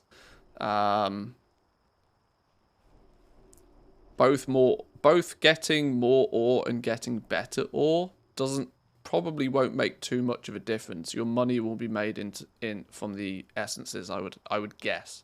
But that is, once again, it's a guesstimate based upon just how many of these goddamn flipping essences are needed for all of the professions. There's probably going to be... That's probably where the money's going to be. Because everybody will be herbing and everybody will be mining. So everybody will be getting lots of ore and lots of herbs. The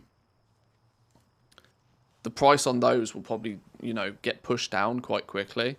but the price of the essences is going to be a lot more, a lot higher, I would guess. But once again, it probably isn't going to make too much of a difference.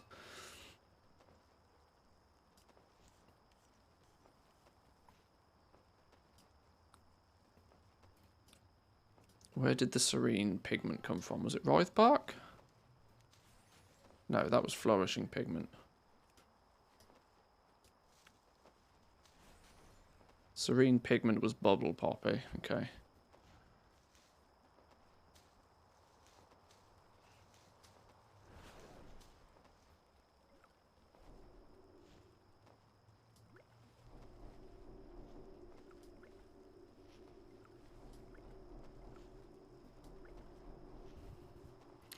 Should have laid all this out neatly before.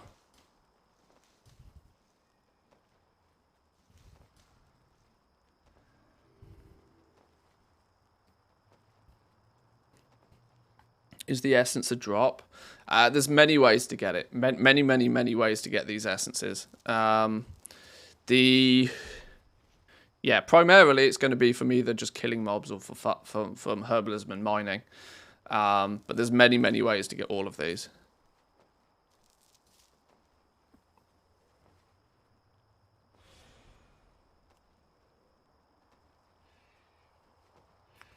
Need 4 more chilled runes.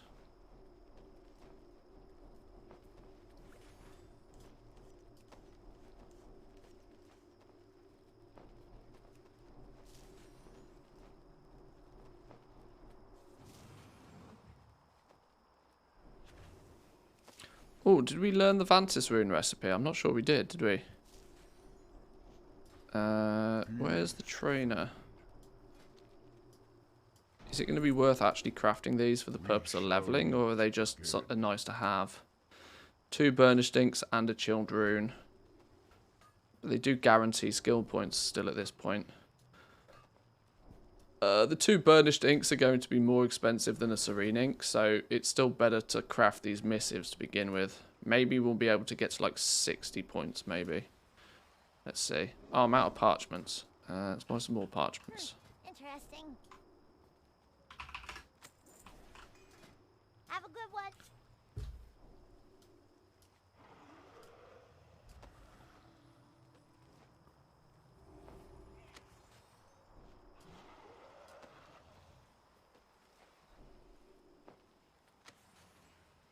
$53. We're still getting points off these. I'm out of shimmering pigment again.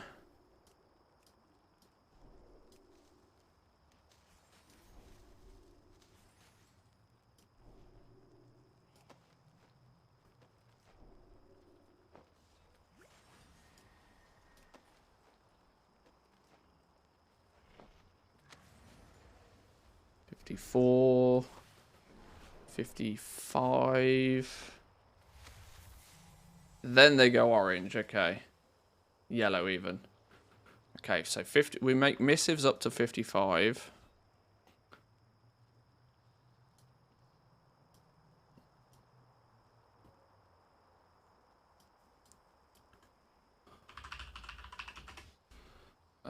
We're making what that's 10 different missives. Which ones you choose to make is kind of up to you though. You got 6 to choose from. You just need to make 10 of them. At that point, we go from 55 to 60 via making the Vantis rune, I guess. And then that's probably going to cap out our ability to get skill points this way.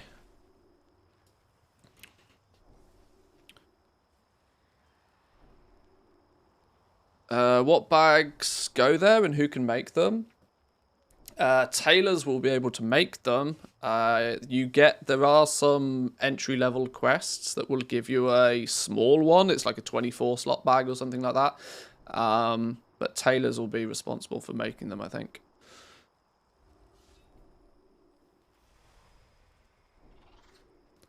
How do levels on the different craftables increase? Is it like the more you do that craft, the higher the level goes? No, it's all based on skill. It's all based on this skill number. Each recipe has a recipe difficulty, and you as a crafter have a personal skill level. Once your skill matches that or exceeds the recipe difficulty, then you're guaranteed to craft things at top quality. But as your skill is less than the recipe difficulty, you'll produce things at lower qualities.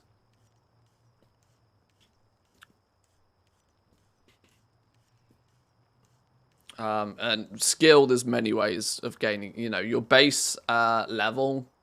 Each point in your base level gives you skill. You can gain skill from your profession tools. You can gain skill through your spec trees. There's lots of different ways to increase this number.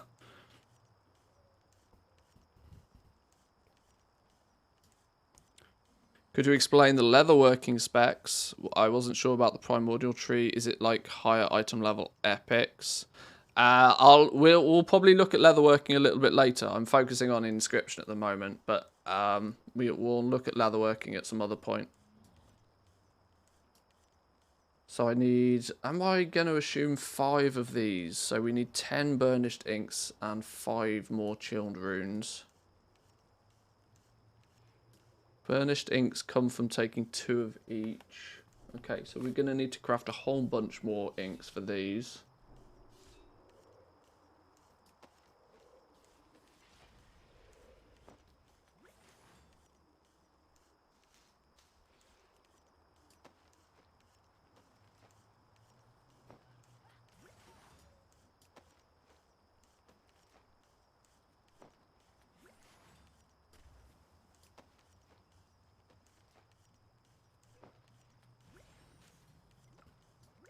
So burnished inks.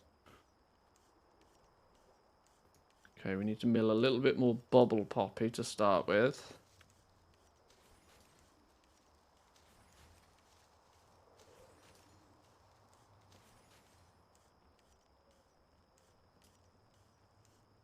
Why can we not make any of these? Oh, we're out of shimmering pigment. Oh, Lord.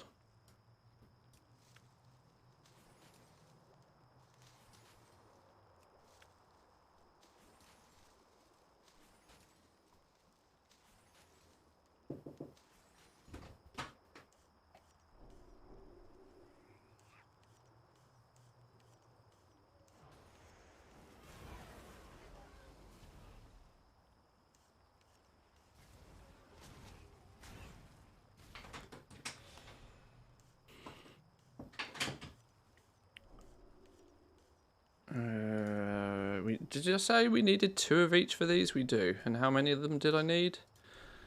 2 per craft, so I need 10 burnished inks in total. And this makes 2 burnished inks, okay.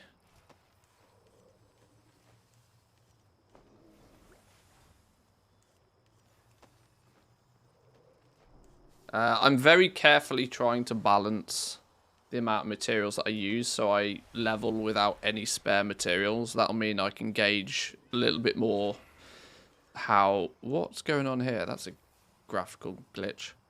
I want to try and get as close to exact numbers of materials needed as possible. There's a little bit of randomness involved because of milling, but if I can get somewhere near exact numbers,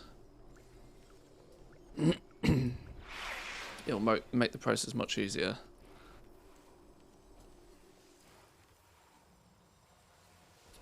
So I need preferably 8 of each inks still. Finland, are you Finnish? I'm not, no. I live in Finland, but I'm not Finnish.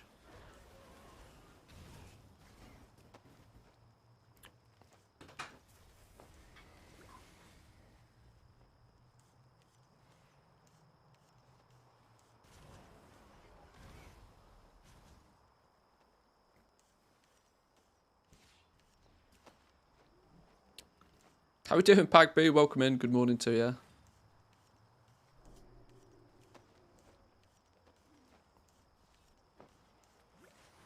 Four, 6, 8. Can you get dual citizenship with Finland? I could do, but that would require me actually learning the language properly, which is a challenge. Let's put it that way. A challenge that I probably should have done by now, but I haven't. In theory, yes.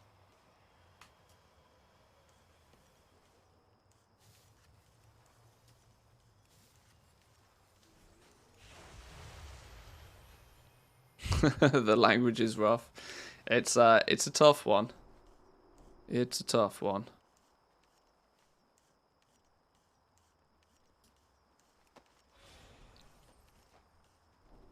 Didn't you buy a house there? I've bought a house and sold a house and have bought another house. Yes, I've done all of the adulting things over here.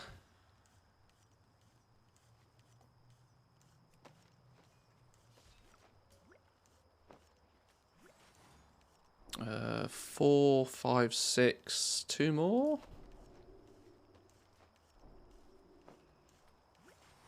Right, that should be our burnished inks, hopefully. 4 more crafts of that. 2, 4.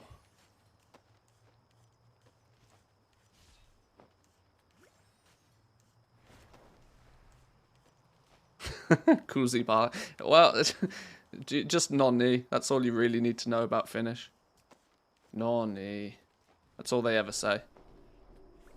It's a universal response for any question. So hard learning a language when you're older. I tried to learn Polish when I worked over there. So difficult. I'm just not good with languages. My brain is geared up for numbers, not words. It's yeah, I don't do particularly well with languages. The irony being is, without giving too much detail, yes, they also say that a lot. The irony is now I'm going to be moving to one of the more Swedish-speaking areas of Finland. So all of the effort I've put into learning Finnish, which is not a lot, I may add, but may now require me to actually start to learn Swedish as well. So yay. Yay on that one.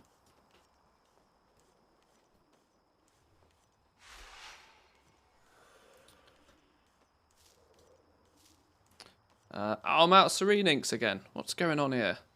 Okay, I've got enough. I just need to mill some more of this.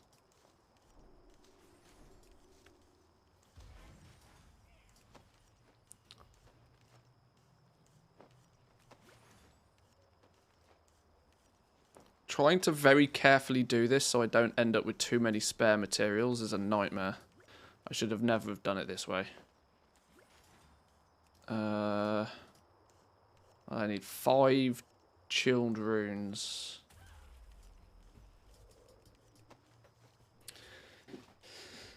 Swedish is easier to learn, or so I think so. A lot of people have claimed the same. It's a language that's much closer to English. You know, the grammar is a lot more similar to English. You know, words are put in the same sort of order, and you can, in somewhat, almost directly translate from Swedish to English a lot of the time. Whereas trying to translate from English to Finnish or vice versa is nearly impossible. And it's stupid to even attempt, because the whole sentence structure is completely different. It just doesn't work. It's why Finnish is considered quite a hard language to learn. Because the word order and the sentence structure and the grammar is just totally different. Right. 5 of these then. That should now hopefully be everything we need to make these. Please give me skill points all the way up to 60. That's what I really want. 1, 2, 3, 4. Go on, guaranteed skill points. Yay, there we go. 60 points and it's now gone yellow. And the missives have gone green. Okay, it's at that point we'll probably chill out. There's not much point pushing this too much further. 60 points is also... 60 points is enough to unlock 2 of the 3 specs. I believe. Or is it? Oh, that's a good question. Is it? What happens? I think 50 is going to be good enough for 2. Or do we have to push it to 75? No, surely not. 50's got to be the second one. We take Rune Mastery.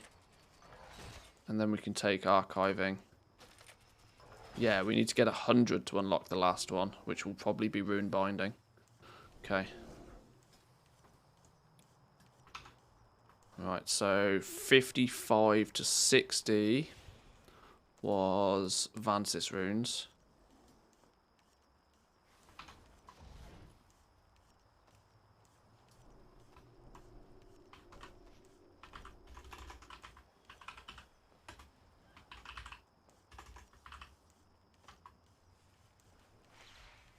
It's Vantus, isn't it? There's my terrible spelling coming into play again. There we go. Vantus runes, 5 of those. Okay. So that, in theory, should now give me a full shopping list of exactly what's needed. Any of the intermediate crafts we probably want to try and craft ourselves. This means when it comes to milling herbs at the beginning, we can be a little bit more accurate with what we need to mill now. Because sure, we ended up with a few bonus materials here that we didn't strictly need. But our actual herb quantities were not that bad at all. This is interesting, you know, it used to be, they've clearly made a lot of changes to this. Back in the early days of playing around with Inscription, you just could not get enough blazing pigments. Now it's the exact opposite. Now blazing pigment is the one that you really don't really need that much. Oh, because chilled runes use... Oh, okay, yeah, because Serene Ink and Flourishing Ink go into making the runed Wraithbark now and not blazing inks. So they've completely flipped that on its head. The missives use a splattering of all of them.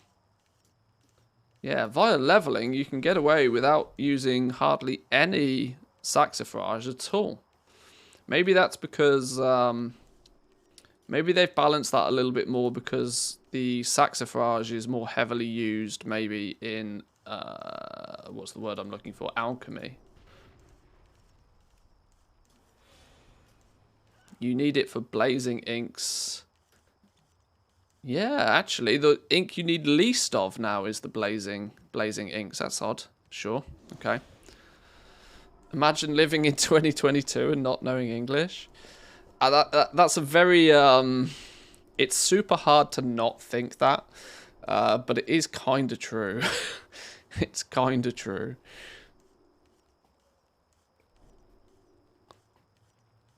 I think you obviously don't... Like, it would be big-headed of me to assume that everybody should speak English. But at least in the business world, you know...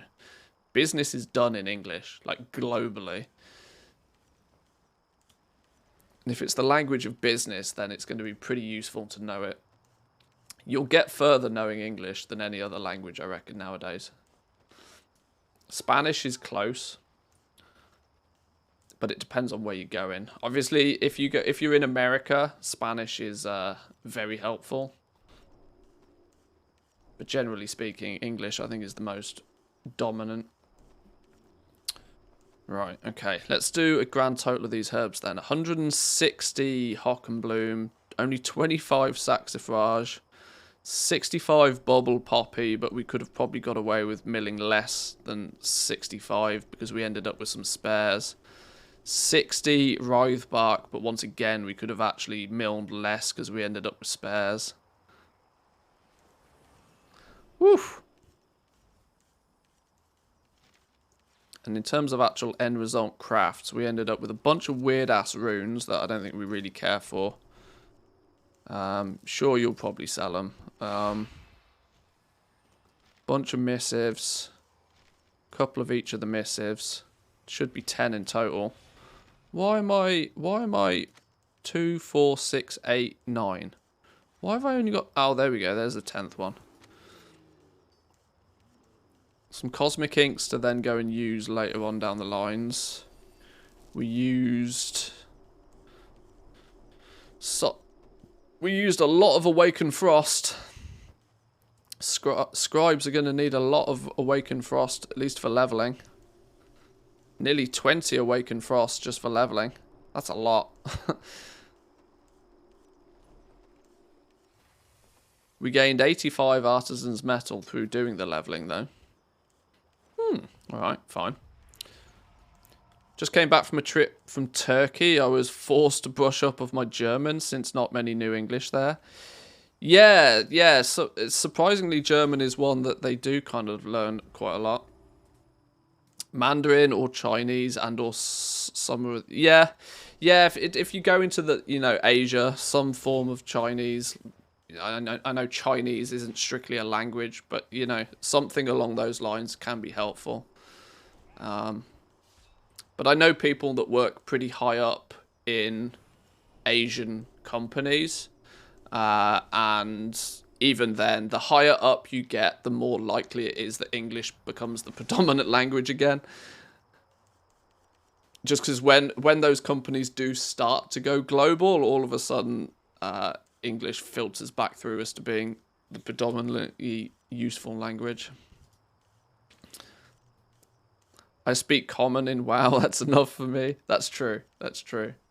Entertainment as well. Most of the globe's entertainment is in English now, for the most part. Okay, so can I put some somewhat near accurate numbers to materials we need for this then? I guess we probably can. Let's take a look at mill. If I suggest people to mill 100 Hockenbloom and 25 of the others.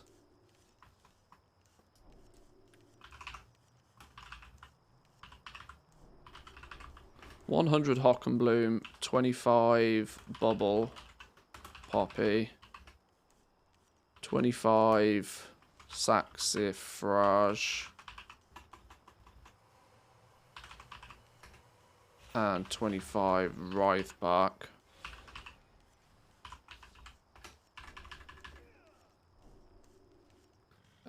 So 20 Hockenbloom, that's going to be 20, 25, 30, 35.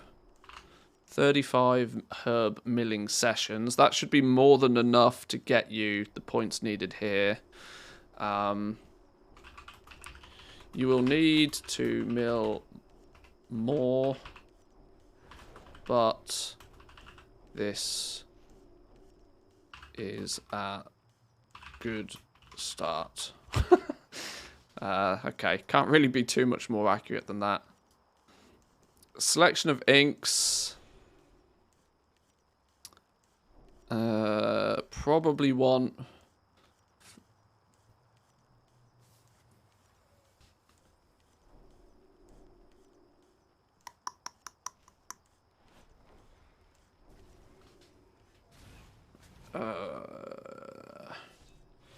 that can be any. If we're doing 5 burnished ink crafts here, we need to make sure was a burnished ink 2 of each, which is actually only 1 craft of each. So we need to do 5.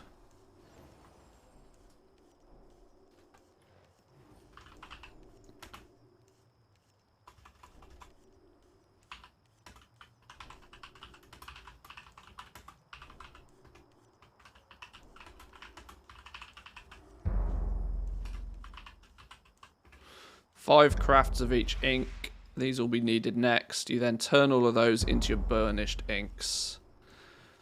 From your burnished inks onwards, after crafting those burnished inks, that will give you the 10 burnished inks. What did we need for the runes?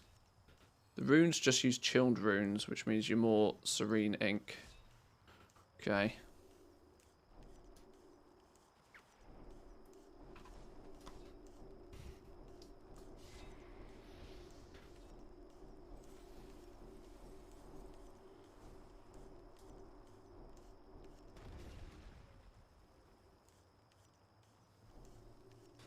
Right, now to start putting a list of materials. So, Hockenbloom, Bubble Poppy, Sax, Ifrage,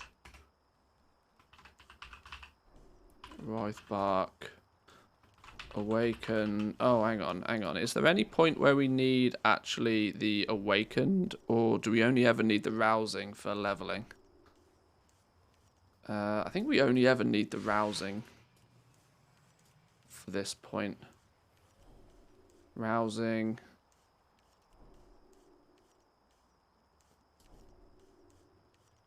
Yeah, we never needed actually proper awakened ones. It was just rousing. Rousing air and rousing frost.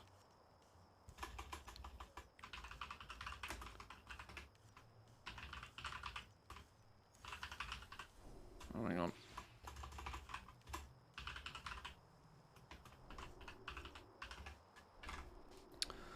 So, 150 of these. Technically a little bit more than that. Let's just say 160 Hock and Bloom. 160 Hock and Bloom. Bubble Poppy, say 60 to be safe.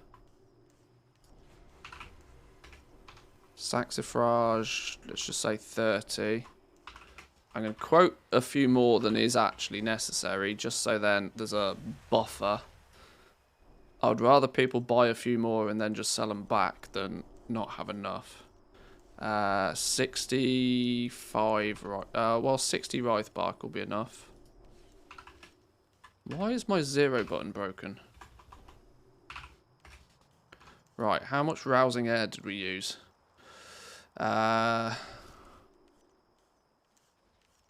Literally 25.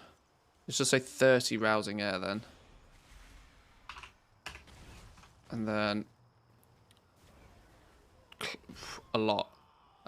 200? 200 rousing frost? Roughly? 10 each, we used 18 of them. That's 180. We're left with 5. Let's go 180 rousing frost then.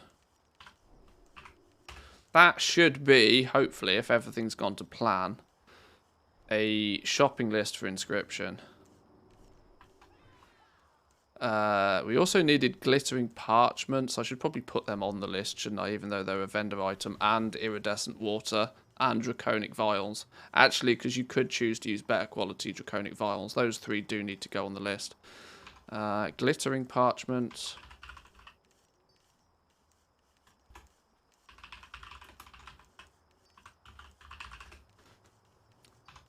Glittering parchment, iridescent.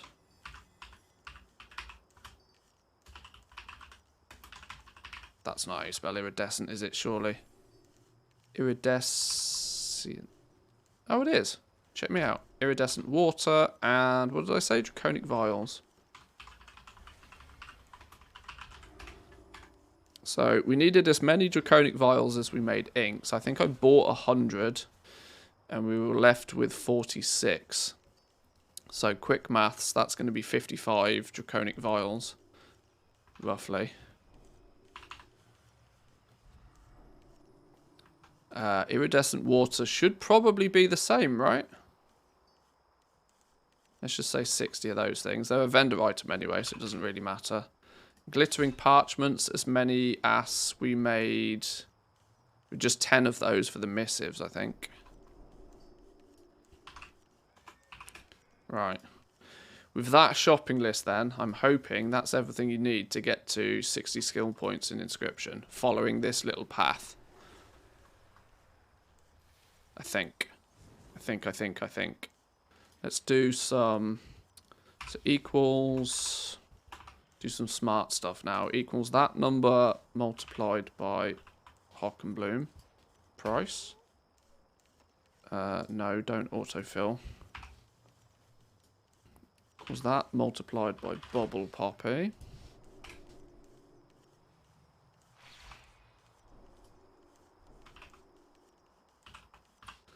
My recommendation and my estimation on price is going to be based on quality 1 materials. Because they should, in theory, once again, mostly only a theory, but they should be the cheapest materials. I think something weird is going to happen, though. Where I think quality 2 materials might actually end up being cheaper than quality 1 materials in a lot of cases. Which is odd. But this is mainly because as a herbalist and as a miner, you will very quickly surpass the ability to actually even pick up quality 1. You'll pretty much quality 2 will be your baseline within like literally an hour. So it may mean that there's not actually all that many quality 1 materials kicking about eventually, which is going to be weird, but...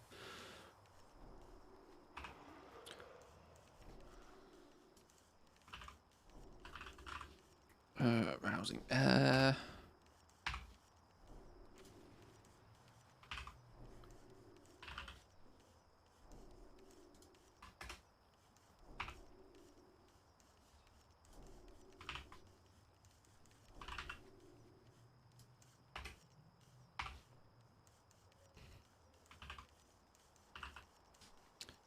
Iridescent water, and then equals 55 times whatever a draconic vial costs, whichever vendor mat.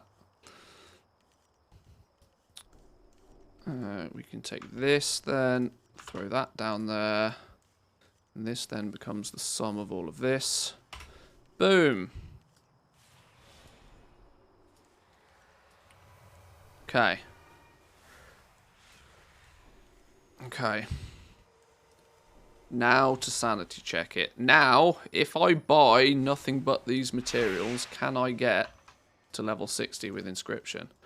Let's test. Delete everything.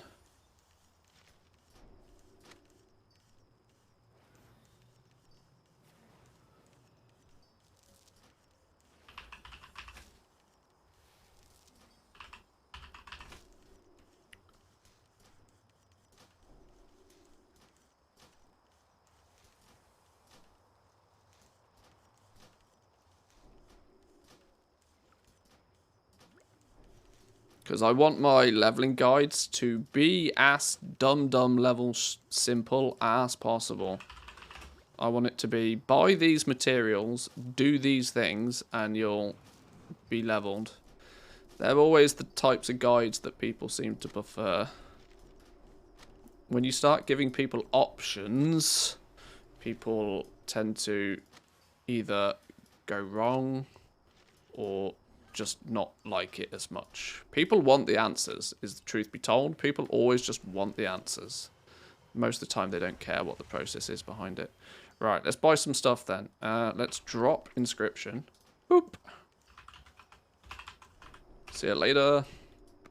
Now let's buy exactly those materials and see what happens. 160 Hock and Bloom. Looking for something So, special? 160 Hock and Bloom. Yoink. We needed 60 Bubble Poppy. We needed 30 Saxifrage.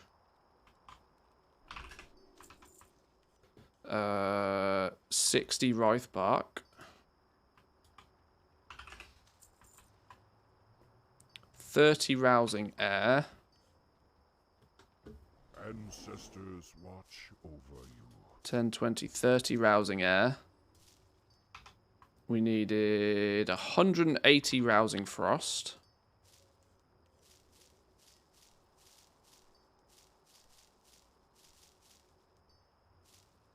Rousing Frost. 10 Glittering Parchments. Hey, how you doing? Where have they gone?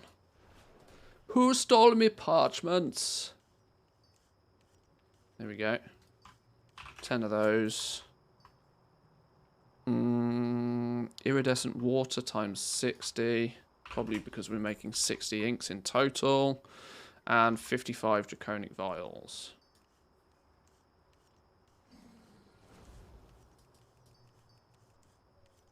Where's draconic vials on this list? I've seen them on here somewhere. There they are. Oh, only 55. Hang on.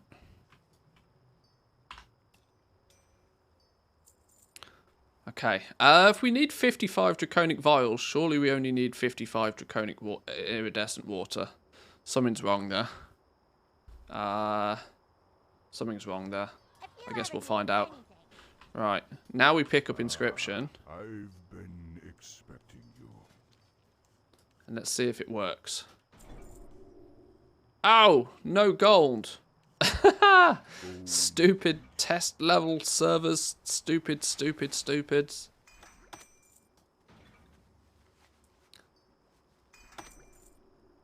Right, there's 20k all of a sudden. Winds guide you.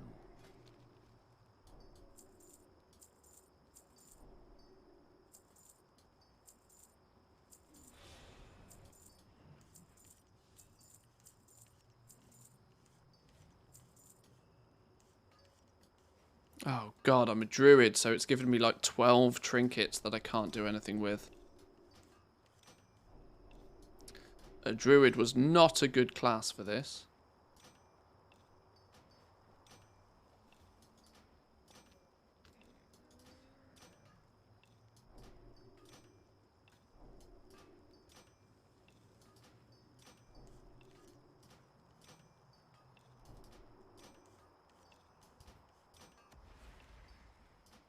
I don't technically need to get rid of these, but they just annoy me if they're there.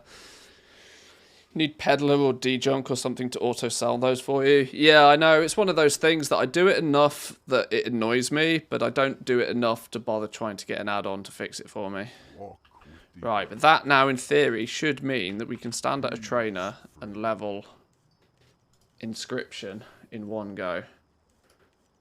Let's see if that actually works. More importantly, let's see if my little guide works. So, mill a bunch of herbs. You'll need to mill more, but this is a good start. The reason I'm not suggesting people mill all of them is because your skill won't be that great. You'll get better quality pigments later. 100 hock and bloom. Or, should I just tell people to mill everything at this point? For the sake of simplicity. Just mill all of your herbs now. Why would you? Because actually, the skill on for leveling, it doesn't really matter. Yeah, fuck it. Just mill everything. Just mill everything. Better quality pigments later. Yeah, it's one of those weird kind of optional min-maxy things, but for the purpose of leveling, it doesn't really matter. I might just tell people to mill everything. Mill all of it.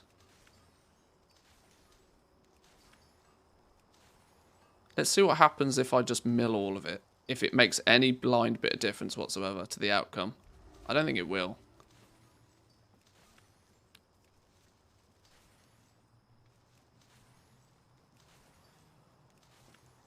I'm just thinking there's the min-max and then there's the simplicity of using the guide, you know.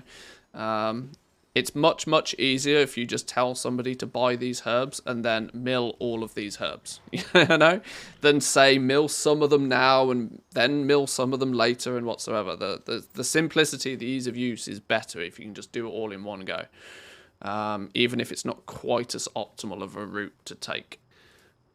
Mill all the herbs then. Let's just get all of these milled. That's going to give us a bunch of inks. Sorry, a bunch of pigments.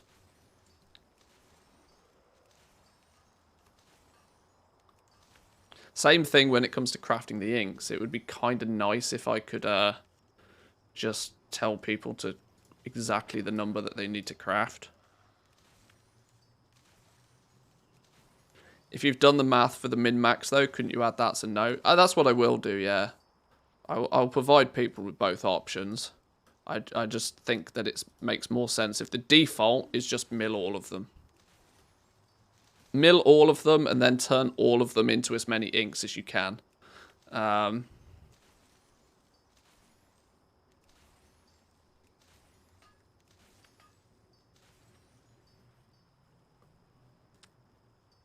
now it should be...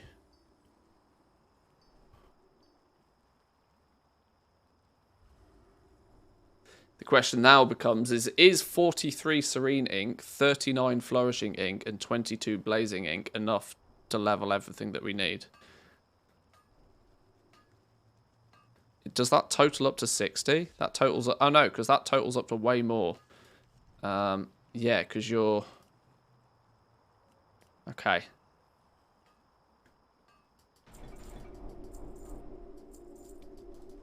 So you got to 15 off milling all of the herbs. Then craft a selection of inks. Craft 5 of each ink. These are needed next. That's probably the only thing that should be actually suggested at this point. Craft 5 of each ink. They'll be needed next. So blazing ink, 2, 3, 4. Ah, this number changing is... Okay, 5 of each ink, which will actually give you 10 inks. 5 crafts of each ink.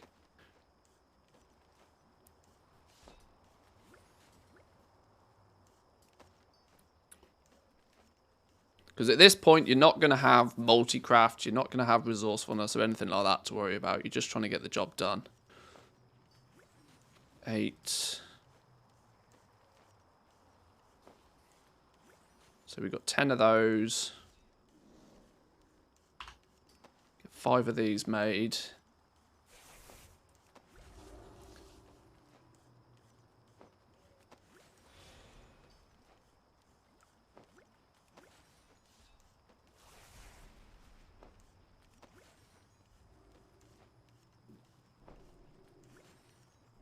The real crucial thing for me is that the initial shopping list is correct. If the initial shopping list is correct and it's enough materials to get you to the, you know, past the finishing line, then everything that happens in the middle will just work.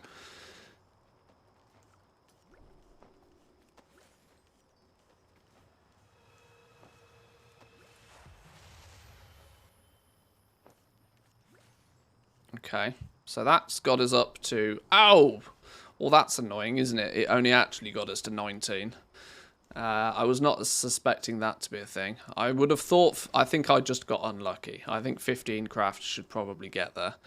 Get you across the finishing line. I know that we're going to need more serene ink anyway, so I'll continue to make a few more serene inks.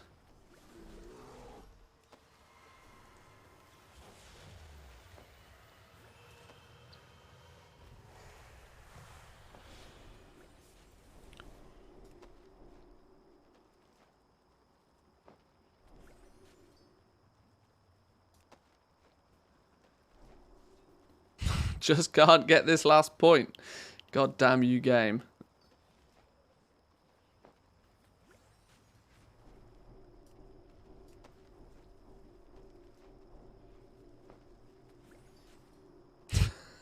Of course. I need to account for this being a thing then. If the game is going to be that much of a dick about giving you skill points.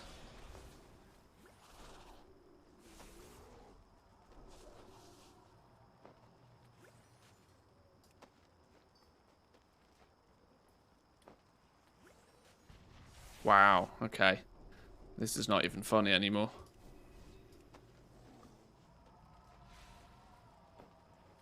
Shogatson, thank you very much for the prime. Appreciate it. Welcome in. Good morning, good morning. Game knows you're trying to make a guide. Exactly. Game knows I'm trying to do something constructive, and it's like, no, fuck you. What is going on? This last one should not be anywhere near as difficult to get.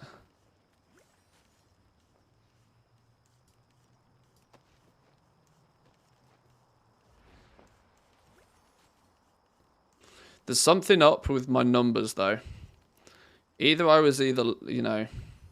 So, oh, there we go. There's our 20th point. Okay. That shouldn't have been that difficult, but anyway.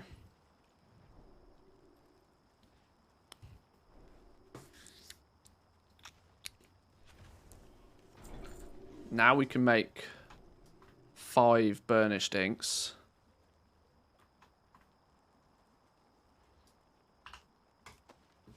And that will get us from 20 to 30.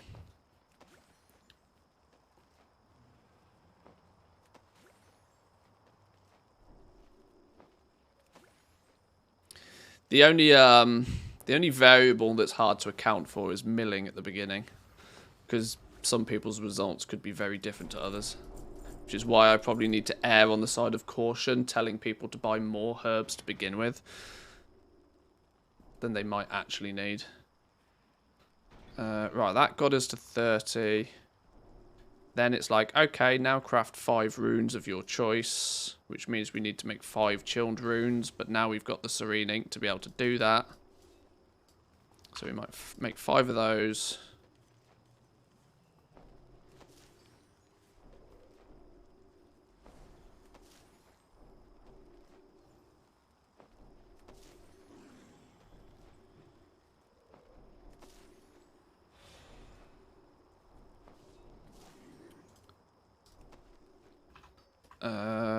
With the runes, make one of each to start. Then 2 extra 4 skill points. Okay.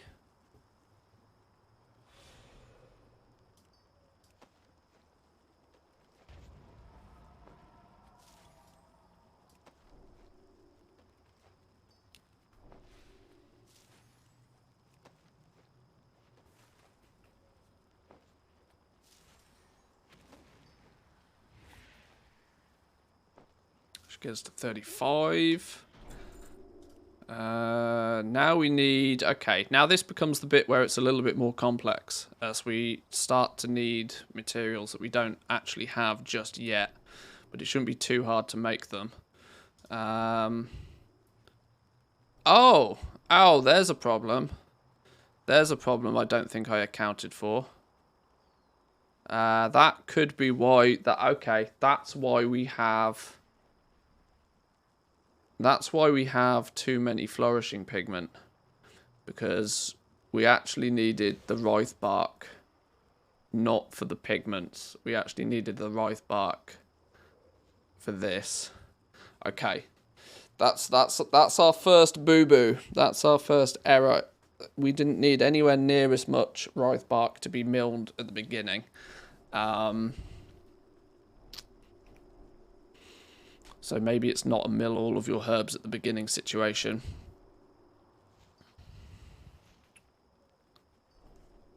$25 of the Writhe bark actually was not to be milled. Maybe the whole you will need to mill more, but this is a good start is actually just that. How much Writhe bark did I say we needed? 60. Yeah, you should probably only be milling like 25 of it, maybe 30 of it at the beginning.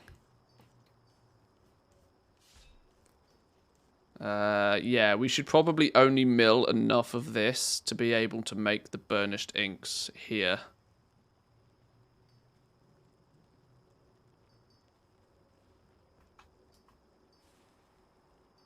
Because now I'm short.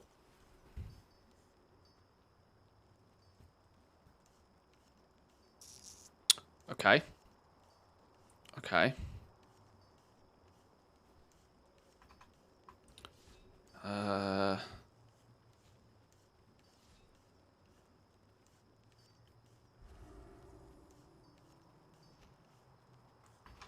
What does a burnished ink take? 2 of each. That's 5 crafts. Which means we only actually need 5. Okay, we need very little of that pigment initially. Milling's going to be the pain in the ass for getting an actual accurate shopping list because it's just not going to work nicely.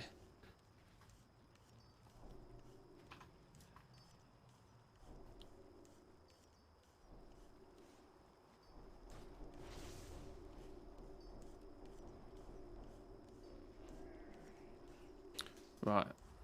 This run is now scuffed. Let's try again.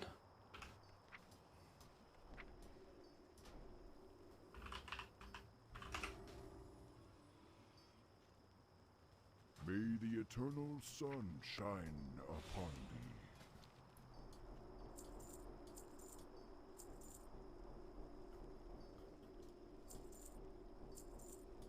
Right, clean out, let's try again. Try again. I think my shopping list was actually not far wrong. I just need to be careful about suggesting how much we mill here. Done exactly this in Excel for leatherworking, blacksmithing as well. For plus 50, it's 194 adamant scales, 318 resilient leather, 21 lustrous scaled hide, 19 dense hides, 2 cacophonous thunder scale. And that gives you 25 spec points. Yeah, I've done a bunch of this for a bunch of the professions so far. I've actually still got leatherworking to do. It's a little bit more complex for Inscription just because of the milling at the beginning. That's clearly thrown things for me. What brings you here? Right, Hockenbloom is 160. Bubble Poppy was 60. Saxifrage was only 30. Wraithbark was 60. Okay. So there's our herbs. Rousing Air. Ancestors watch over you. There's 30 Rousing Air. 180 of this stuff.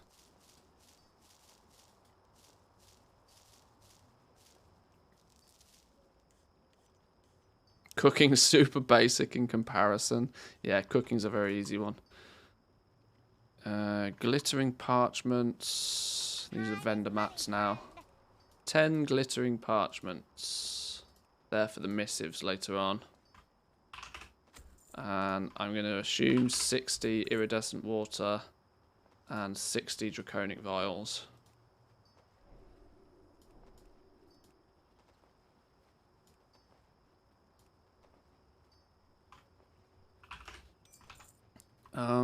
Is there actually ever a point where... Been expecting you.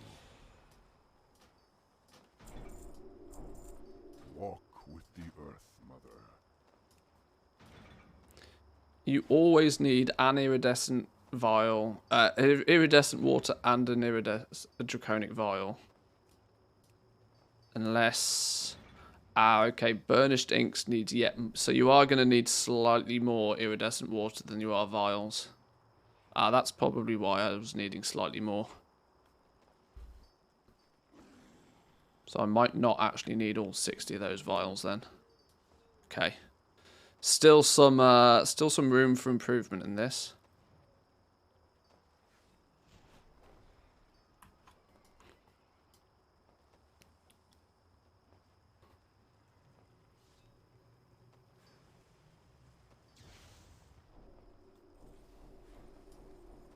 Right, mill 100 Hockenbloom. Let's do it as I suggested initially. Special? It may not be as simplistic to get up and running with, but it might just work properly.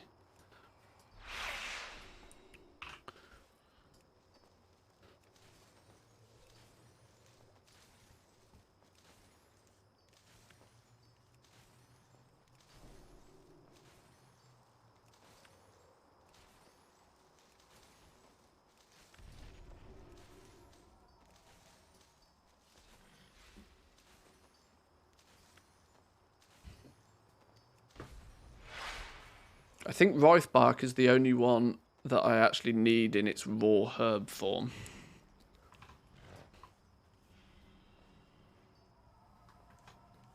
Unless any of the later on inks need raw herbs, which they don't.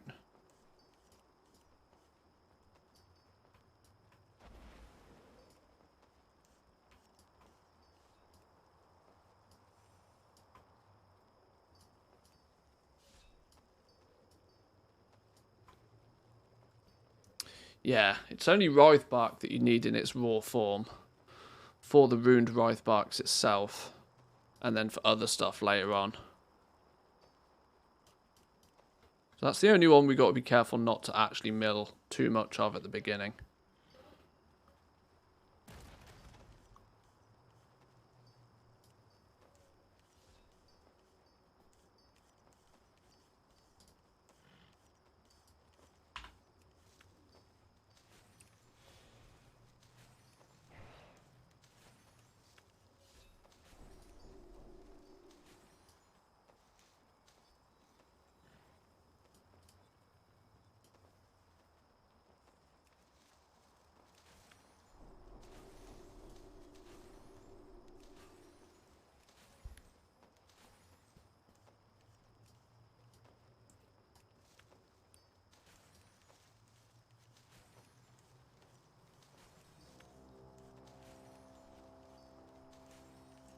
Okay, that should be enough there. Now we go on to making 5 of each inks because they're needed next.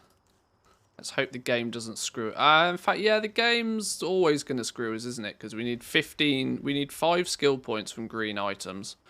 Is that your wallet? Or are you just glad to see me? Both, I hope.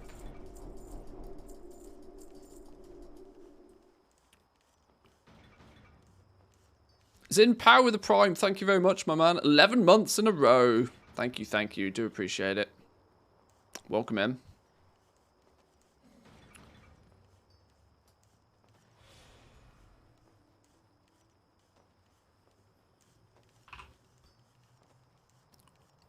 What if we just make 10 of each ink?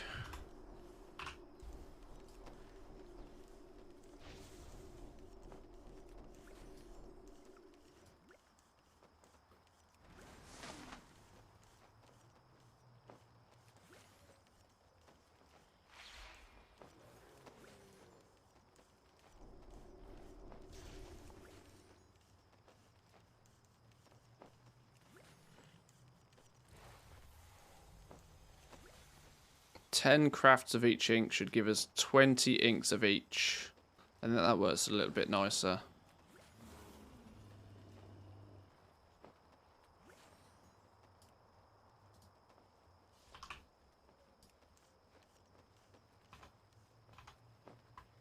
Uh, 10 crafts of each ink. Because we'll need those later.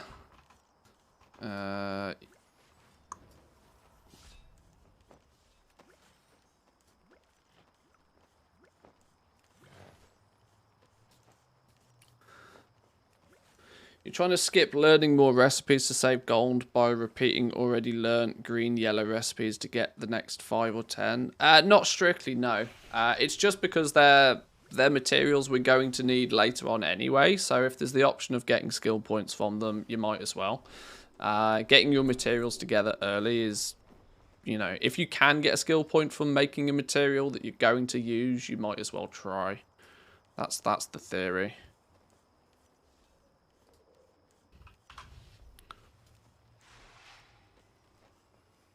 Because if later on in the guide you use those materials up, you either craft them now and get skill points from them, or you try and craft something else and then only need to craft those inks later anyway.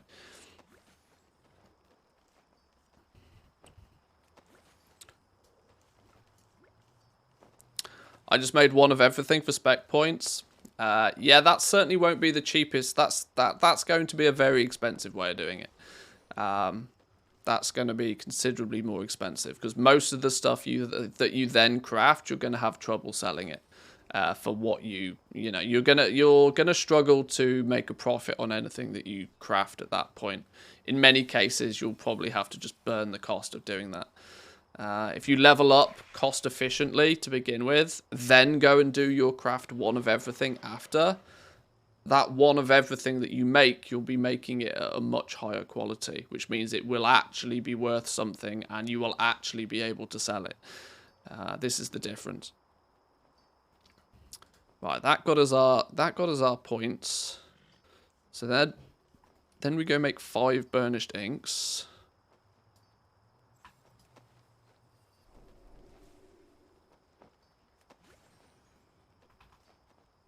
So 5 burnished inks will give us 10 points, putting us up to 30.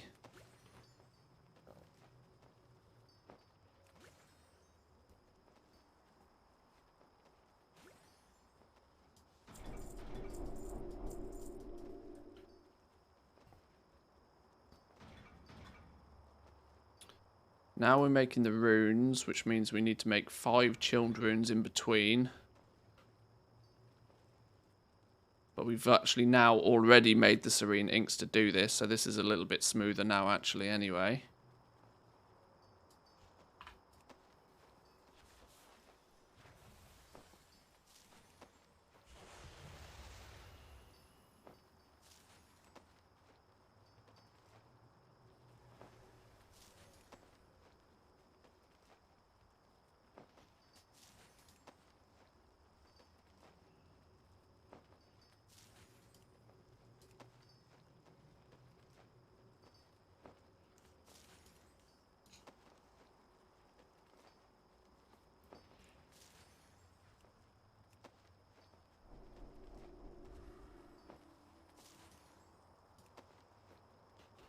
This should get us to 35. Bingo. Now we're going to need to start making cosmic inks. Or chaos inks, sorry. They're not called... Are they called chaos inks or are they called cosmic inks? Oh, they're called cosmic inks. I've got them wrong here.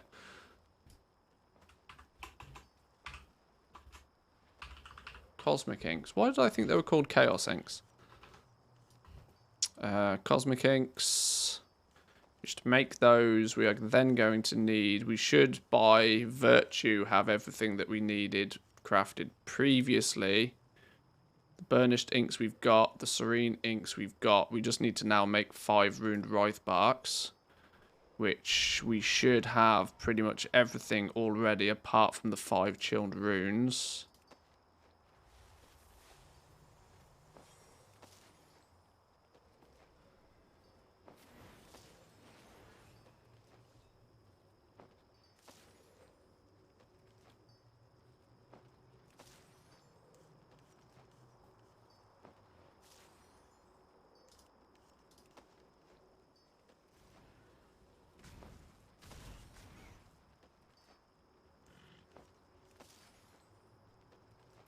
Now what are we missing for the cosmic inks? We're still missing something.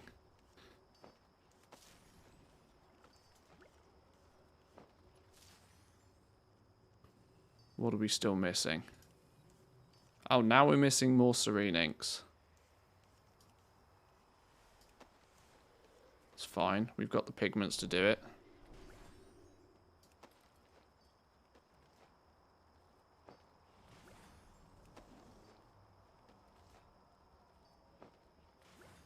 Okay, 5 of these. We've not had to go back to a vendor for anything yet. It's all going sort of smooth.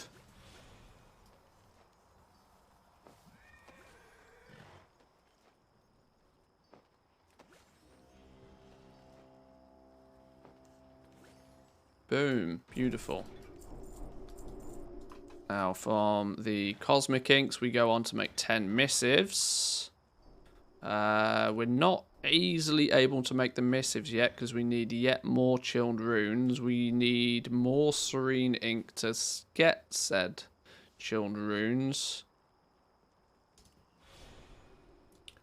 Which is, at this point, we might need to mill down some more of the bits and pieces to get it done.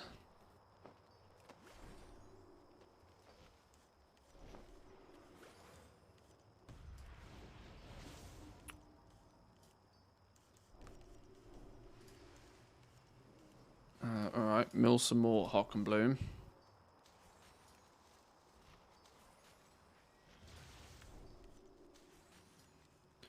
Mill some more Serene, which is what? Bubble Poppy?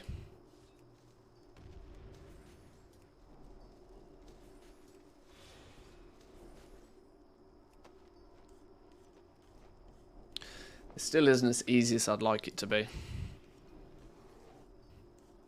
I might be being a little bit too fussy at this point, though.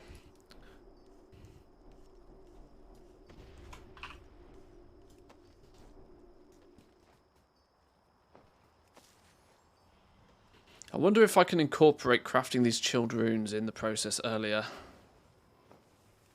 Even though we're going to be crafting them at a point where we don't really actually need them yet. But we are never going to be able to craft these chilled runes at rank 2 whilst leveling anyway. Maybe if using higher quality inks, but probably not.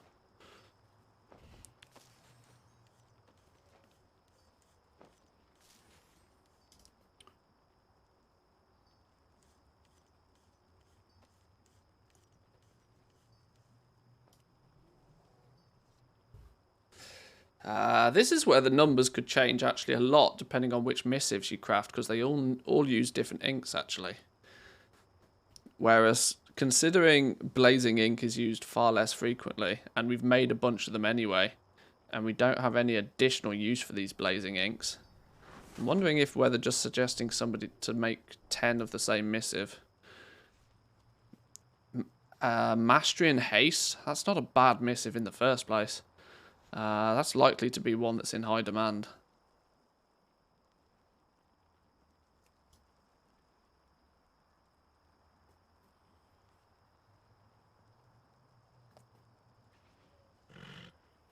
What comes after this? Burnished inks. Oh no, we need that. We need those blazing ink. Oh, okay. Yeah, the inscription's just a pain in the ass, isn't it? I don't think there's any other way to describe it other than just inscription's just a pain in the ass.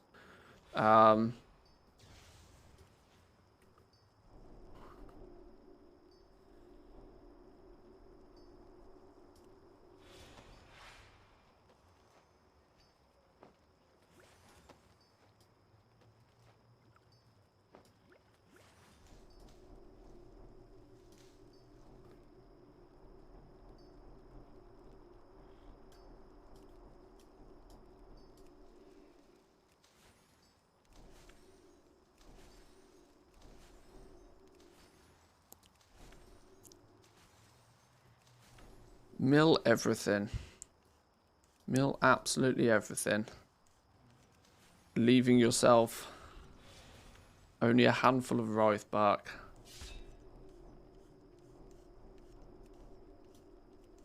How many ruined Writhe barks did we need to make previously? Do we need ruined Writhe barks for these things? Burnished inks and chilled runes? No.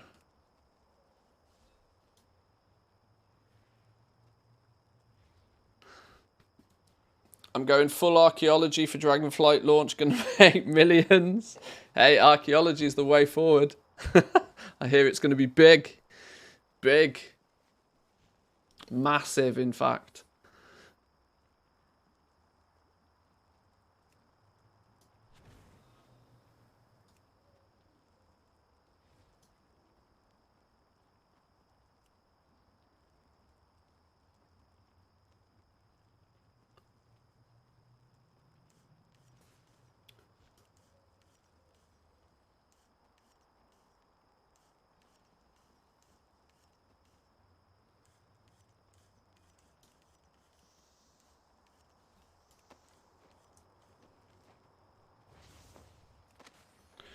I think just making 10 missives that use blazing ink is probably the best. Because blazing ink is used the least.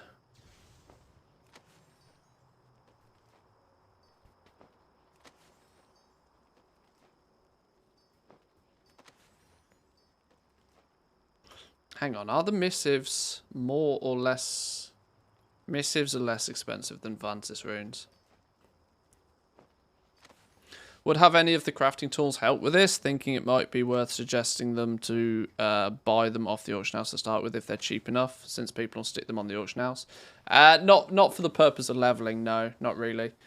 You're not going to be hitting thresholds for quality. It's not going to make much of a difference for the leveling. After, yeah, when you're starting to push quality, then it matters.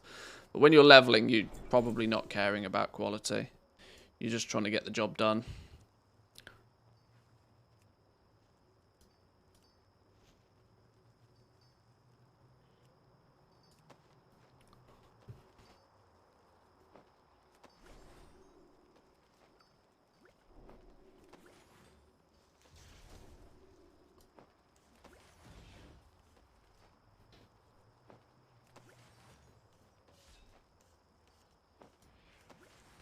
Right, there's 10 of those. Flourishing inks, we need a few more.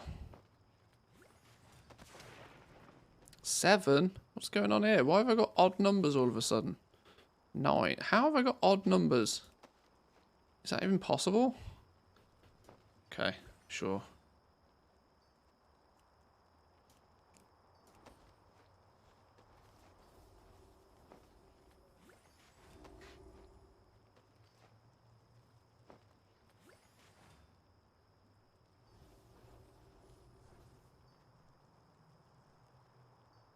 Let's make sweet profit together. Ow, now I'm still missing something again. Ah, the worst things happened. I'm missing stuff. Oh, I'm missing iridescent water. Hey, that shouldn't be a thing. We're going to need probably another 10 of these. Be careful out there. How was I missing iridescent water? Flourishing inks. I've got enough. I need serene ink. This whole guide has gone to hell and back. is not working the way I expected it to. Number Seal with a tier 1. Thank you very much, my man. Appreciate it. Welcome in. Welcome, welcome.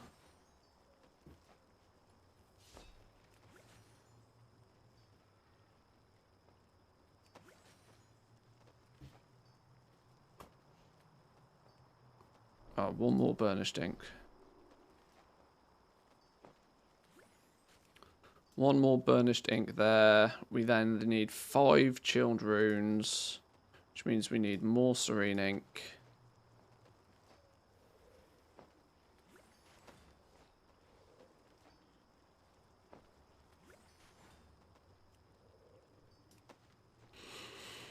Okay, so we did need 10 more of these iridescent water.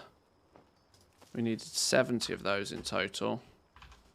We might be left over with a few draconic vials, so we didn't need quite as many of those, but the numbers are going to be plus a few, minus a few because of milling, and depending on how lucky you are with your pigments. And then 5 of these gets us to 60, and then we're done. Hopefully with as little materials left over as possible.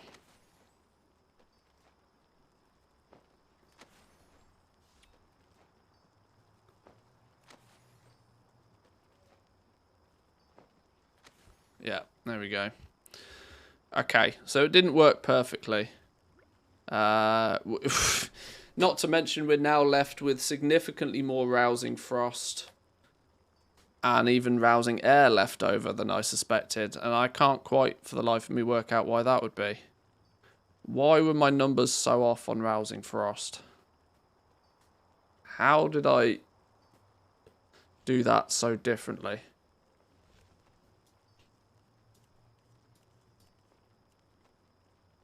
None of the inks require... Where was I using all... Oh, I lie. The cosmic inks were using... That's why then. That's why then. We used 40. That still means there's 15 left over from somewhere. No, we used 50. There's 5 left over from somewhere. So my numbers are... Okay, yeah. That makes sense.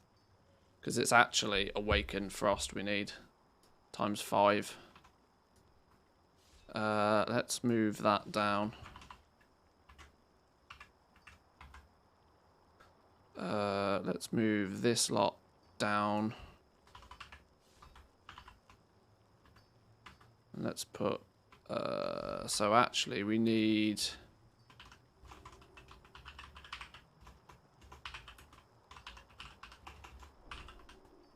We need 50 of those, which actually means we only need 130 of those.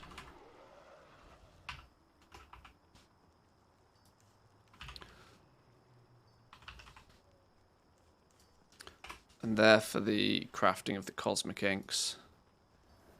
Does this number still work? No. Y11. There we go. Okie dokies. That's probably about as close as I can get. It's a bit scrappy, but Inscription's always going to be a bit scrappy. Unless I start telling people just how many pigments they need instead of herbs, but that's just weird. People are most likely to mill their own stuff. But yeah, you might need a few more, you might need a few less. But that materials list is somewhat accurate. You'll probably have some spares. My question is what do I suggest people do with the missives? Because obviously crafting 10 of all the same missive makes the guide easier, but it's not as friendly for people trying to pick up first time craft bonuses and whatever.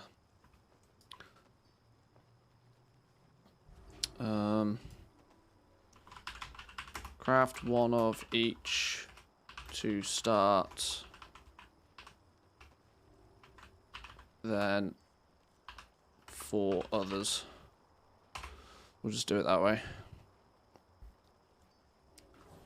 And I guess it kind of works. People who understand Inscription will know that, you know, that's about as close to an accurate shopping list as you're going to get. And it basically works, which I'm happy with. Okay, that's Inscription. That's Inscription. It's a bit scrappy, it's a bit gross, but it gets us to 60 skill points. It's going to get us 2 spec trees unlocked. It's going to give us a bunch of spec points. Then we can go back and, you know, if you're trying to get more skill points, you can go back and craft one of these. But as you can see now we're at the ability that if you go back and craft some of these, you're crafting them at quality 5. Quality 5, quality 5, quality 5.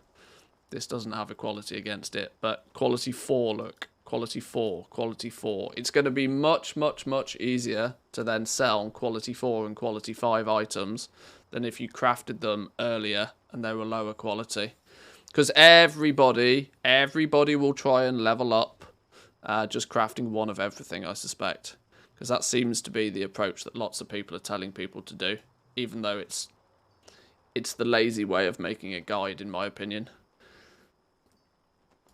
When people are looking for a guide on something, what they want is they want to know how many materials they need to buy and exactly what buttons they need to press and in which order. If you tell them those 2 things, people are happy.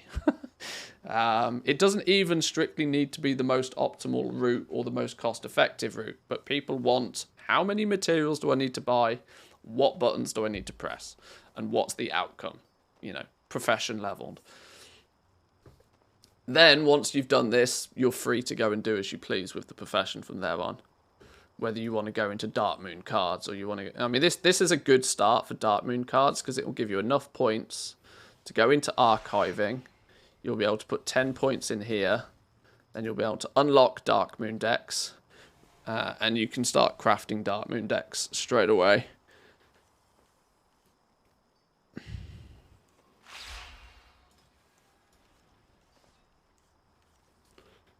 If I'm looking for a guide, I look for the most optimized route.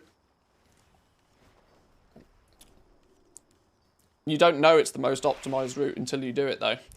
This is the thing. That's kind of the argument is that people might tell you that the most optimal route is to just craft one of everything, even though it's not.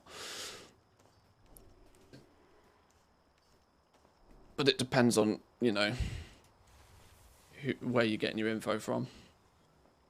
But I think that works pretty well for Inscription. You're going to have a few materials left over, probably, but, you know, welcome to the world of milling. At least in terms of herbs, it was enough herbs to get the job done. That's I think, the crucial thing here, is that there was enough... This shopping list was enough, but not too much more than was actually needed. You know, a bunch of Hock and Bloom, which is going to be the generic herb. How many of the other herbs are needed, and your Rousing Frost and your Rousing Air I think is quite important to be quite close with on the price, because these are going to be more expensive. And then vendor mats, it doesn't matter. If somebody needs to go back to a vendor for the occasional material, it doesn't matter. But that as a shopping list will get you to 60 Inscription quite easily. Cool, I like that. That's good. I'm going to take a quick break for 2 minutes, boys and girls. I'm going to grab a drink. And then I might quickly take a look at something a bit more simple, like maybe leatherworking. Jewel crafting is going to be another scrappy one, and it might take me a while to get a really good route going for jewel crafting because of prospecting. So we might take a little bit of a look at leatherworking next.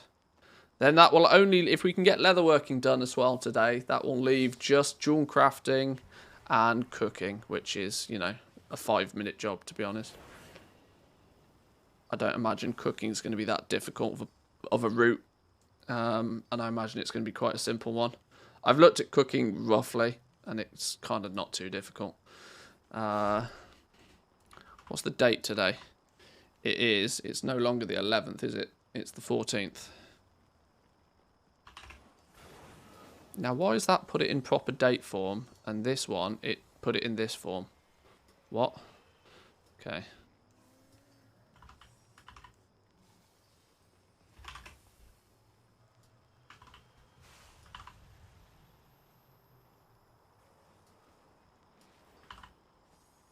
These are when I actually made the guides, so I know that when they were last updated.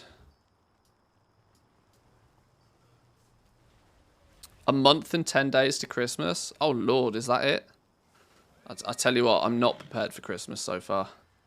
I like to be I'm not prepared for Christmas at all. Dragonflight has completely distracted me from the fact that real life is happening. Very much so. Right, anyway, I'm going to go grab a drink, but I'll be back in 2 minutes.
Oh, okay.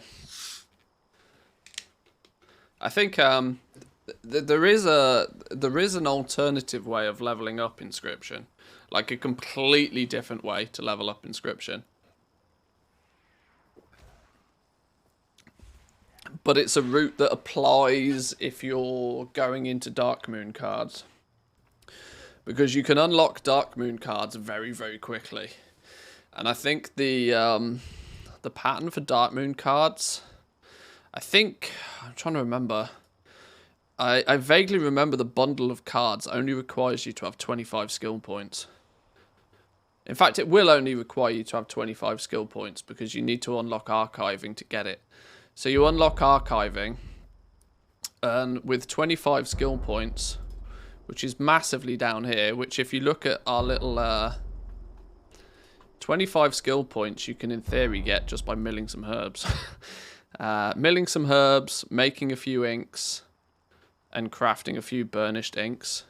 Doing practically nothing can get you to 25 skill points. All of this like guff from here on out is not really all that necessary, Because if you get to 25 and you unlock the Dark Moon, the bundle cards, you're just going to be looking to then craft bundles of cards, and you'll gain skill points all the way up to like stupid numbers. Is a completely optional way of going, which is a bit of an odd one. I almost wonder if that should be an alternative path for people who do plan to do Dark Moon cards, because it's much cheaper, much easier. You then don't have a bunch of missives and cosmic inks and all sorts of silly things that you don't actually want.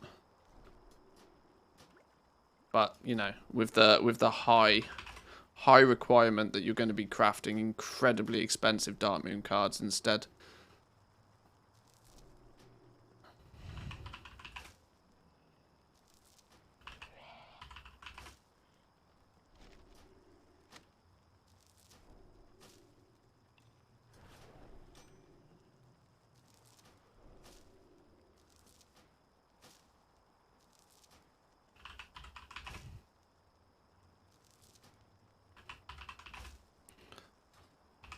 For example, we could go...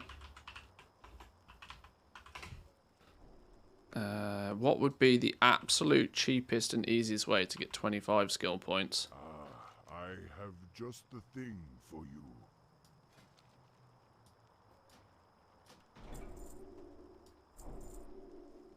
We shall meet again.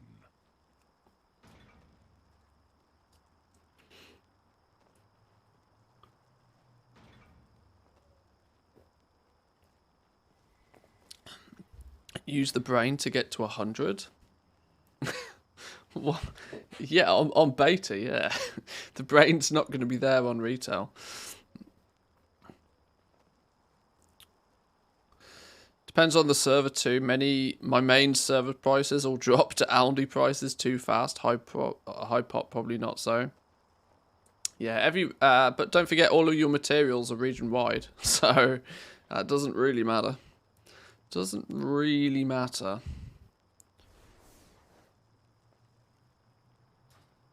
But I imagine it's probably going to be something similar. So if you take 160 Hockenbloom, it's probably not going to be anywhere near as much actually. 100 Hockenbloom.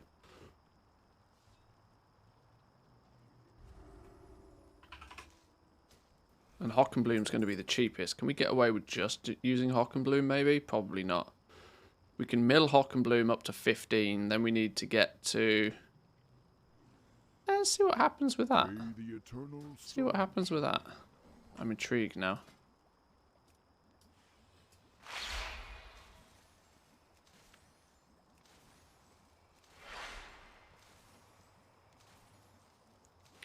Dark Moon Fair deck server base though. The end crafts are, but the cards are not. The cards are region wide. The materials that go into making them are region wide. So your crafting costs are going to be comparable wherever.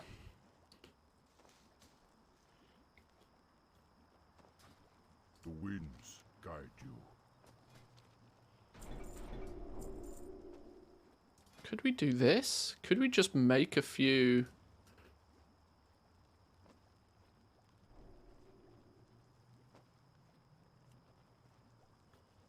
Could we make the absolute bare minimum amount of herbs to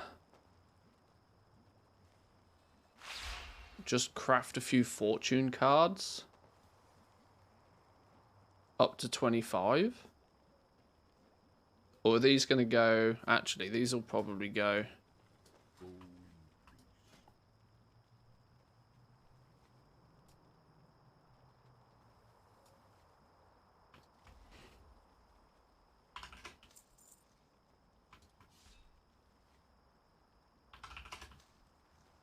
Walk with the earth, mother. Peace, friend.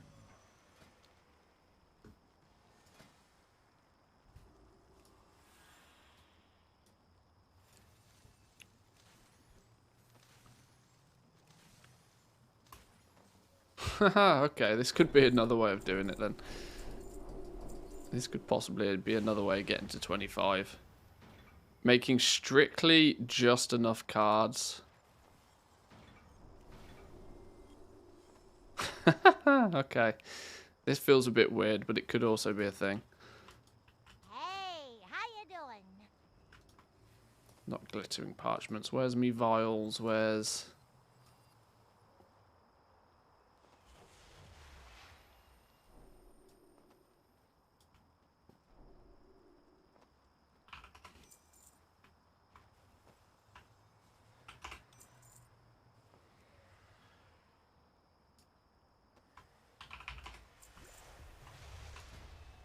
Have a good one.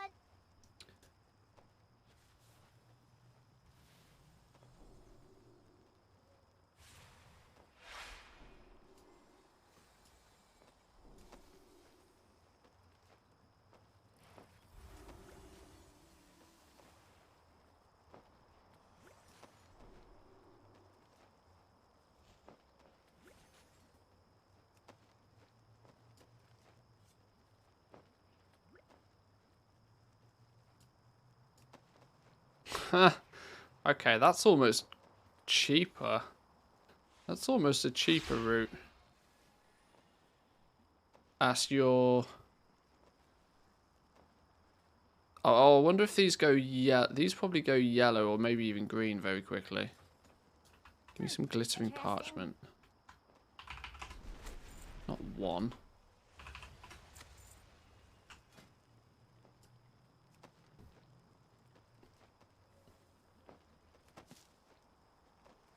I'd not really given the fortune cards much love. Okay, yeah, they go... That still could be a cheaper way of going, actually, to 25.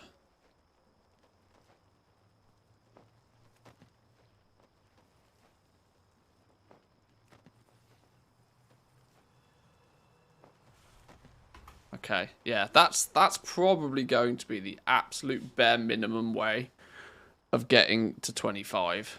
If you're trying to go the Dark Moon card route, right, and you just need to get to 25 and you need to do it quickly, you mill up the bare minimum you need to make these blazing inks, which is a few bits of Hock and Bloom, a handful of like reagents here, and I mean literally a handful. Plus you can get 10k back per craft. Or probably not, but then you get to 25 points, and from there on you don't care, because 25 points. The question will be is, will you have actually gained? No, because you need 10. You need 10 knowledge points, so you need to craft 10 different things. Actually, you're going to need to get those 10 knowledge points by crafting 10 different things at the same time. So actually beelining to 25 for Dark Moon's not actually as straightforward as it sounds, because then you're going to be like, oh shit, now I don't have enough knowledge points. Now go back and craft a few other things.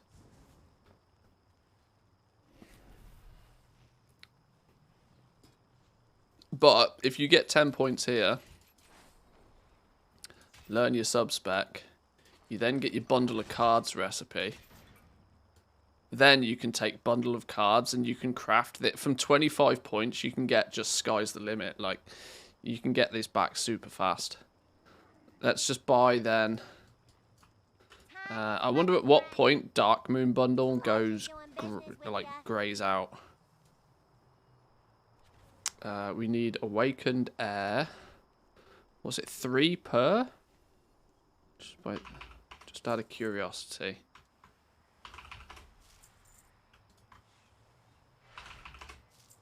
Air, Earth, Fire, Frost, and Order, isn't it? And then the glimmering parchments, wherever they've gone.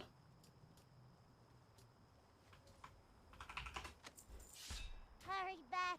So you get 25 skill points, you unlock this thing. Why is it? Oh, you need 3 parchments per. Alright, well, let's grab some more parchments then. Welcome, friend. If you ever need anything. And you're probably then going to be able to... Let's see how far bundle of cards can give you skill points.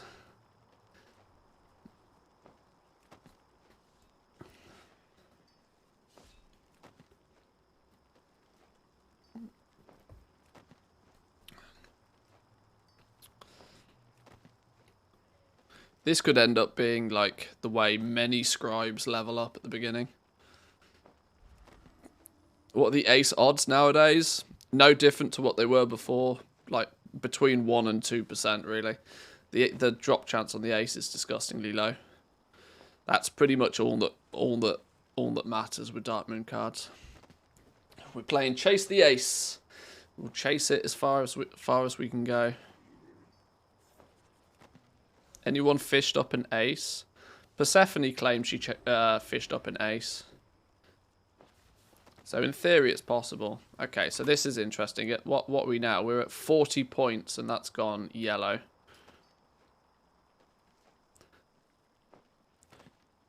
Which I think is good. This used to this used to go all the way up to like 70 skill points or something silly. Kind of trivialized the leveling.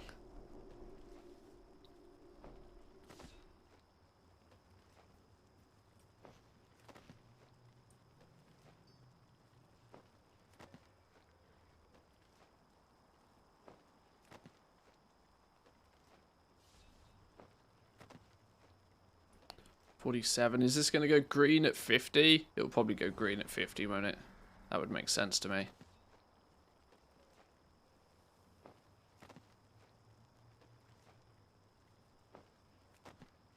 No, still yellow at 50.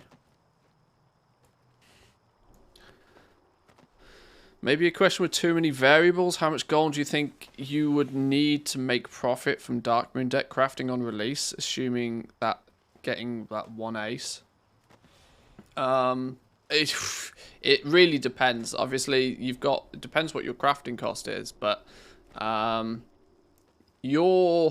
let's just make the assumption that these awakened are 500 gold each. If these are 500 gold each, you're still looking at about 250,000 gold cost per deck. Okay, they went green at 60. 250,000 gold per deck if these are only 500 gold each. I would not be surprised because of the hype around Dark Moon, that Dark Moon cards at the beginning of every expansion, if these are significantly more than 500 gold apiece. So, yeah. And that 250,000 gold crafting cost per deck is an average, right? You could be way above or you could be way below that average, depending on how lucky you are pulling aces out of these packs. It's not going to be pretty. Although it does look like these bundle of cards are still going to give you skill points up to skill 70. We're 65 and they're green at the moment, but they're still going. There's a video on my channel talking about the Dark Moon cards. It was something that I just took off a stream at one point, but all the information is there, and it's all still relevant. 67 points.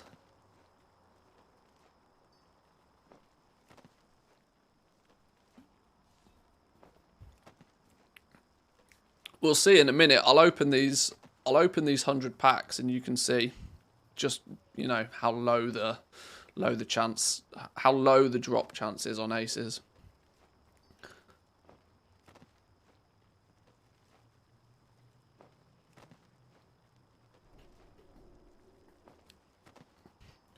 I'm guessing this is going to stop at 70.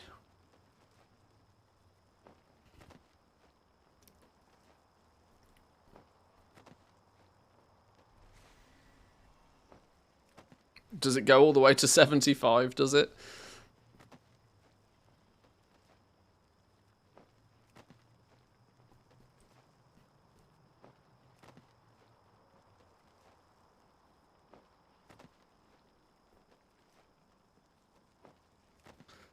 I guess what I'm asking is an estimate for the amount of gold on average to get an ace, in your opinion. like I said, it's too small of a percentage for you to give a reliable average. With a 1 to 2% drop chance, if you get lucky, the cost of getting that ace is going to be significantly less than somebody that gets unlucky. There's some numbers in my cheat sheet, actually. Whilst these are still crafting. Yeah, it does look like 75 on these. We did some testing on Dark Moon cards ages ago. My 270,000 gold was the average crafting cost, assuming that your awakens... Assuming you can get all your essences for 500 gold apiece. You're still looking... If you spend nearly 4 million gold... If you spend 3.7 million gold crafting cards at these prices, lots of ifs here, big ifs, you will still have an average deck crafting cost of 270,000 gold. Because this will only be enough. You could spend 4 million gold at these prices, and you would still only generate enough to complete 14 decks, which gives you an average of 270,000 gold. Crafting cost. Let me tell you, if it's a 270,000 gold crafting cost, you can probably guess what people will try and sell the actual decks for. You're going to be looking to sell the decks for like 500-600 gold a piece.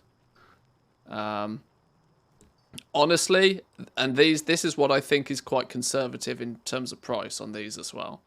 I suspect that because there'll be so many people trying to buy these, because let's not forget, it's not just Dark Moon cards that needs these. These materials are used by every profession in some way, shape or form. The demand on some of these is going to be ridiculous. In past expansions where Dark Moon deck has been a big thing at the start, all it's done is it's hoovered up all of the herbs. But alchemy doesn't need any herbs yet. So all of the herbs that get farmed up used to just go into making Dark Moon cards. That's just what they were used for. But they weren't used for anything else. So it was fine if they all got absorbed into Dark Moon cards. This time round, though, these materials are going to be split across everybody that's trying to level anything. And on top of that, everybody trying to make Dark Moon cards. So I tend to think 500 gold on these is a very, very conservative price. It could be a lot more than this. It does obviously depend just how easy it is to farm these. But you never know. You never know. This is why I built a calculator for it. So you can put in your prices and you can go, right, I'll tell you what, you know what? All of a sudden, the Awakened Fire, for some reason, they're 1,300 gold apiece. And your Awakened Air are 300 gold apiece, because apparently nobody needs them. But your Awakened Order are 2,000 gold apiece. And it does all the numbers for you. Good old calculators.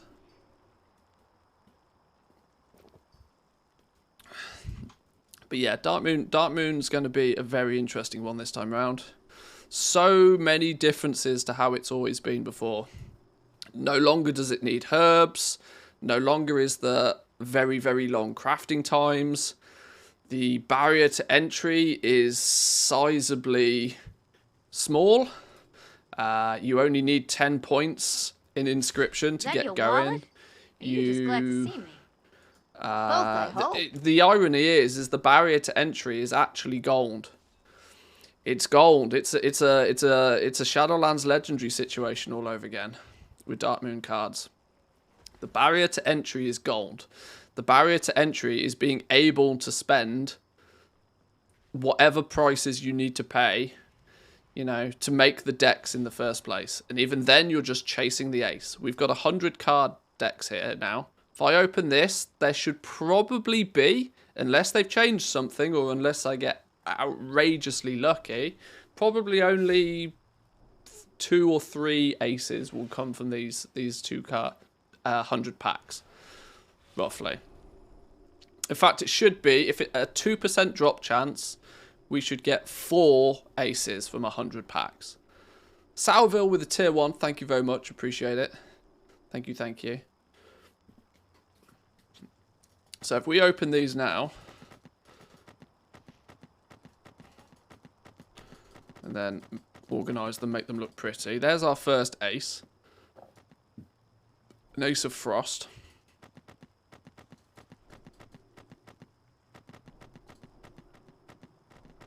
There's our second, an ace of air.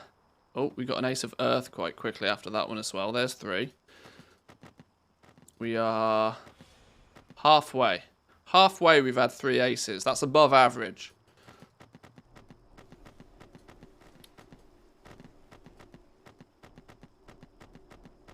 But you can start to understand why the barrier to entry here is gold. Because this doesn't take me very long to do, right? I will buy the essences off the auction house, craft the bundles, and then spam click the bundles open. It's not a lengthy process. Time is not the restriction anymore. There we go. 100 packs opened. 4 aces. Exactly as I predicted. 2% drop chance on the aces. But what you'll also notice is we now have significantly more than we need of all the other cards. This will be why the other cards in the deck, the 2 through till 8, will just end up being vendor trash. Because the value will be attached to whatever is the bottleneck. An add-on, your add-ons are experiencing a large amount of issues. I don't have any add-ons on. Or at least I shouldn't do.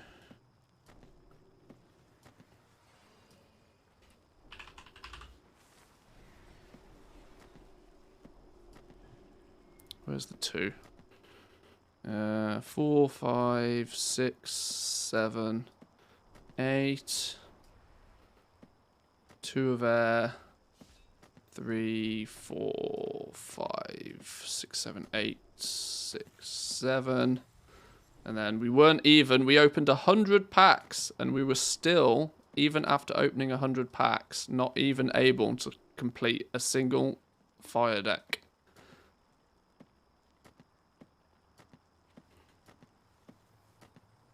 So yeah.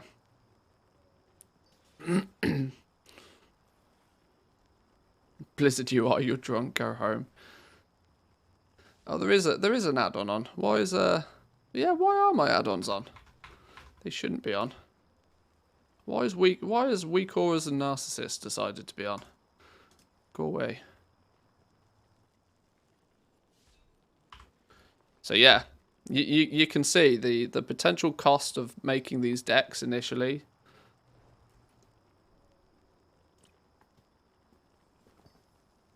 Four from 100, a 2% drop rate. Yeah, because each pack has 2 cards in it. So this is 200 cards.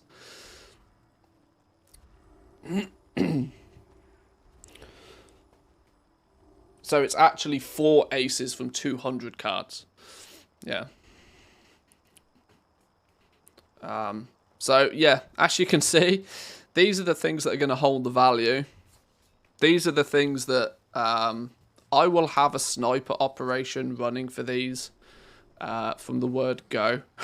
Because if anybody happens to post one of these on the auction house under a reasonably big number, I will buy it without even hesitating.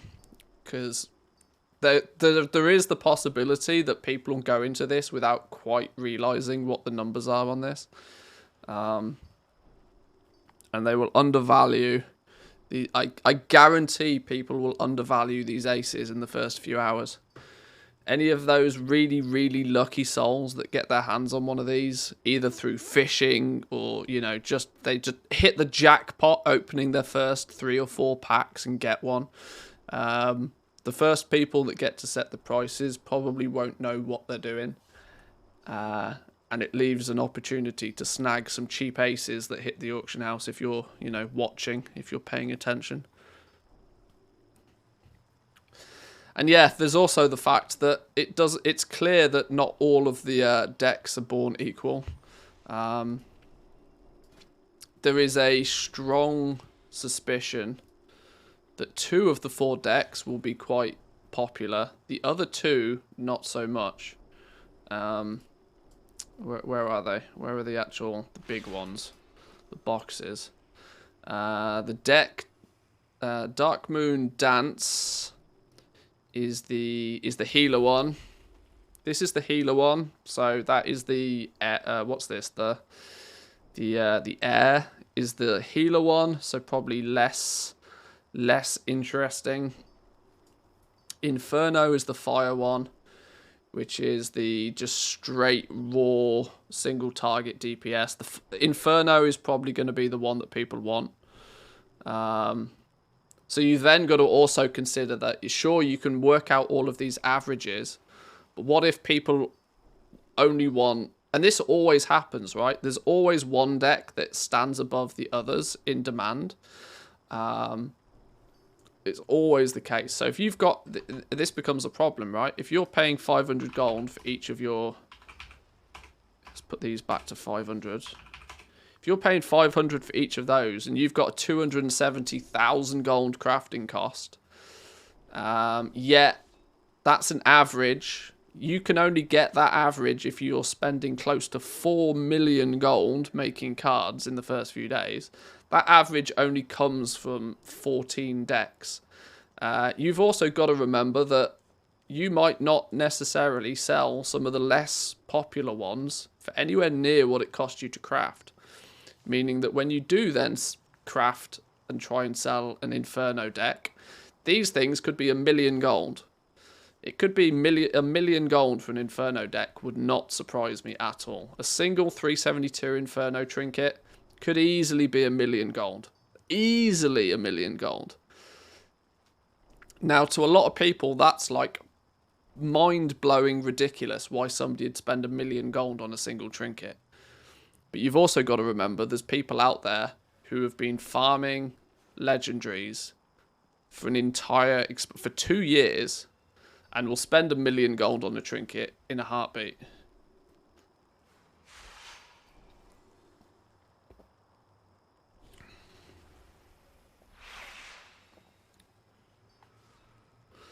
So, and then of course, you know, the basic deck goes into making the Dark Moon deck box.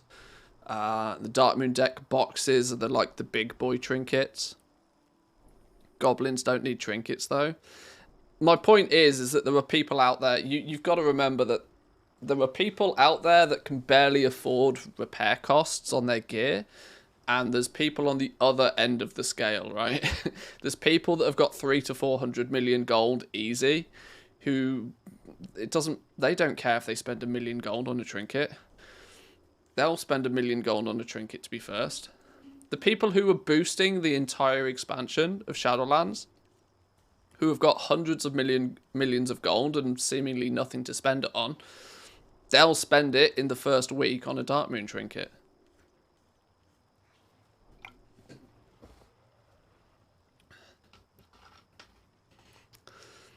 $372 is just Mythic 0? Yeah, of course. But that's the very, very basic one.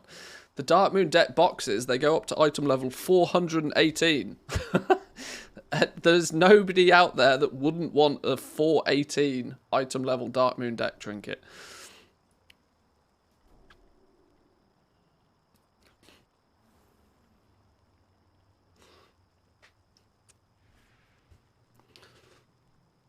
This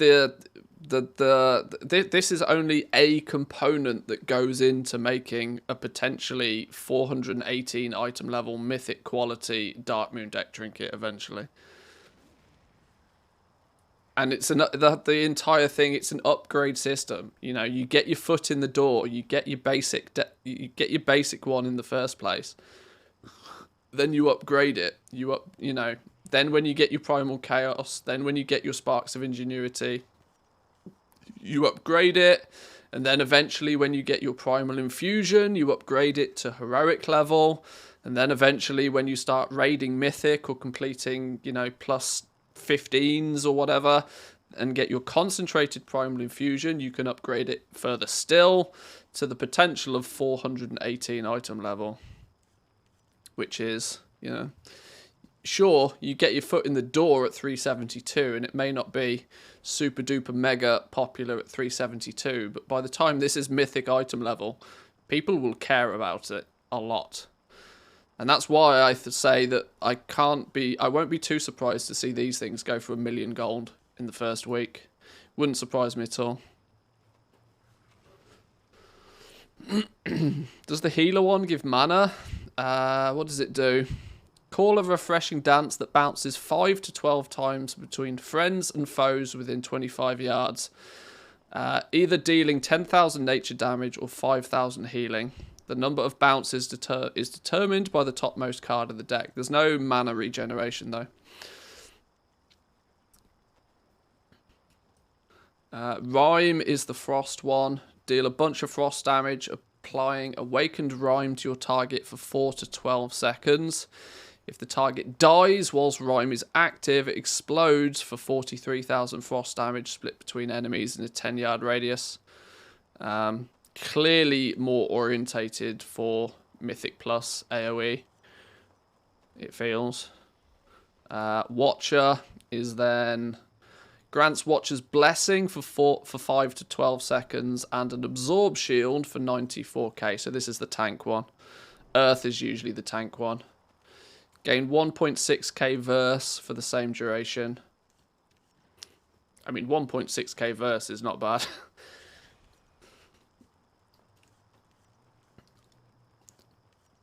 But in my opinion, it feels like it's probably the Inferno deck that will be the one that will be interesting to people.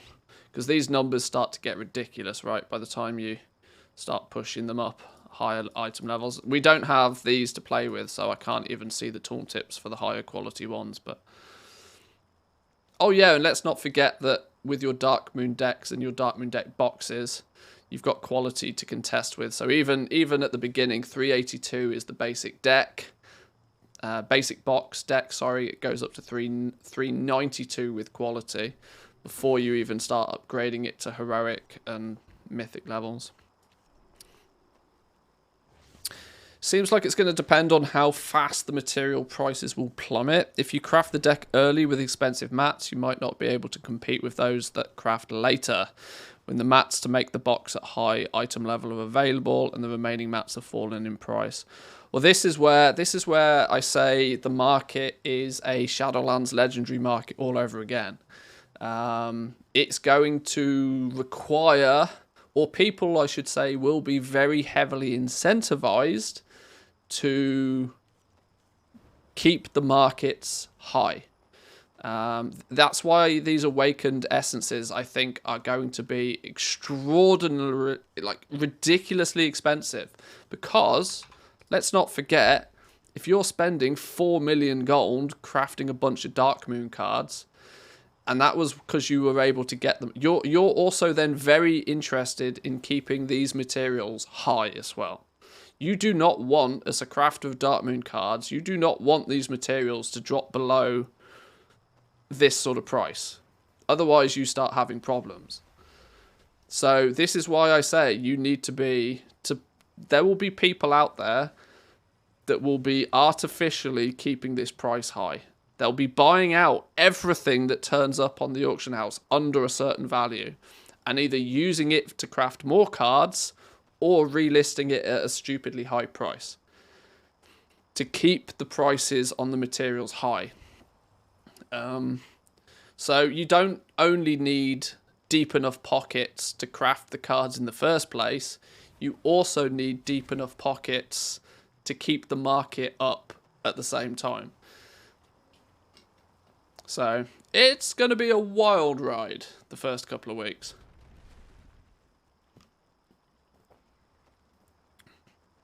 I wouldn't really be recommending... I mean, obviously it depends on these prices, but I would struggle to recommend people get into Dark Moon cards unless they're already gold capped. The initial cost could be bananas crazy. And the costs that you will have to incur to buy your materials and to keep the market pricey. It's going to be good times for farmers, though. This is the thing. Who benefits from all of this? Farmers. People out there who are actually farming the materials. This is why farming herbs and farming ore, this question came up earlier in the stream actually. When it comes to farming herbs or farming ore, many people are looking at the spec trees and they're like, do I want to get more ore? Or do I want to try and spend my spec points to get better quality ore? Arguably, neither. The ore is a byproduct. What you're out there farming, you'll be farming for these things. You'll be farming for awakened air, awakened earth, awakened fire, and awakened frost. And awakened order as well. These are the materials you'll care about. The herbs, the ore, the leather, the what else. That'll just be the byproduct. That'll be the thing that just tops up your gold per hour. Your money will be made from these things. And it's not just because of Dark Moon cards, because these are used in all of the professions. So yeah, expect to pay a lot of interest to these awakened materials.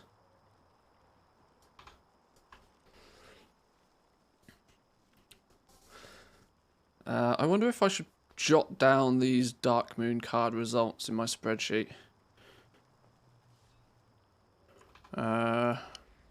Probably should. What's the... we opened another 100 packs. Hang on. Do this over here. Opened 100 packs. Earth ones. We got 2 Earth aces.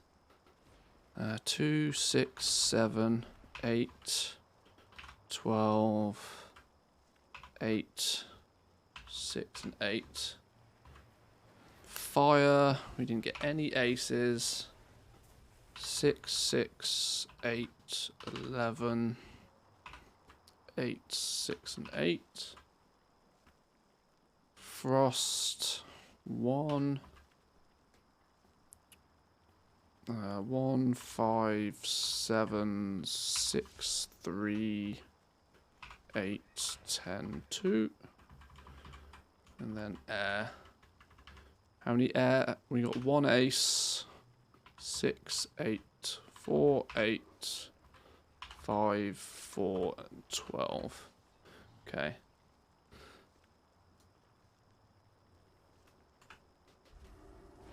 So that shows, if you look at the data that I've got, I know some of it's hidden behind my camera, but the amount of aces, this is now a grand total of 800 packs I've opened. And in 800 packs, I've got 8 earth aces, 5 fire aces, 5 frost, and 5 air. So a relatively even split. Slightly more earth ones, but I don't think there's any conclusions you can really draw from that. Other than, you know, the percentage drop chance. 800 or 1,600 cards now I've created and only been able to generate 23 aces. So a 1.4% chance on the ace. Oof, is all I've got to say. Unless they change it before it goes live. But yeah. Bananas. Very expensive. Torn between disenchanting and mining with war mode on, or disenchanting and blacksmithing going into shields. Also, could you give some insight to how cooking is looking? Are there knowledge points for it? Cooking's basically no different to Shadowlands. There's no quality, there's nothing you care about. Cooking's just simple mode.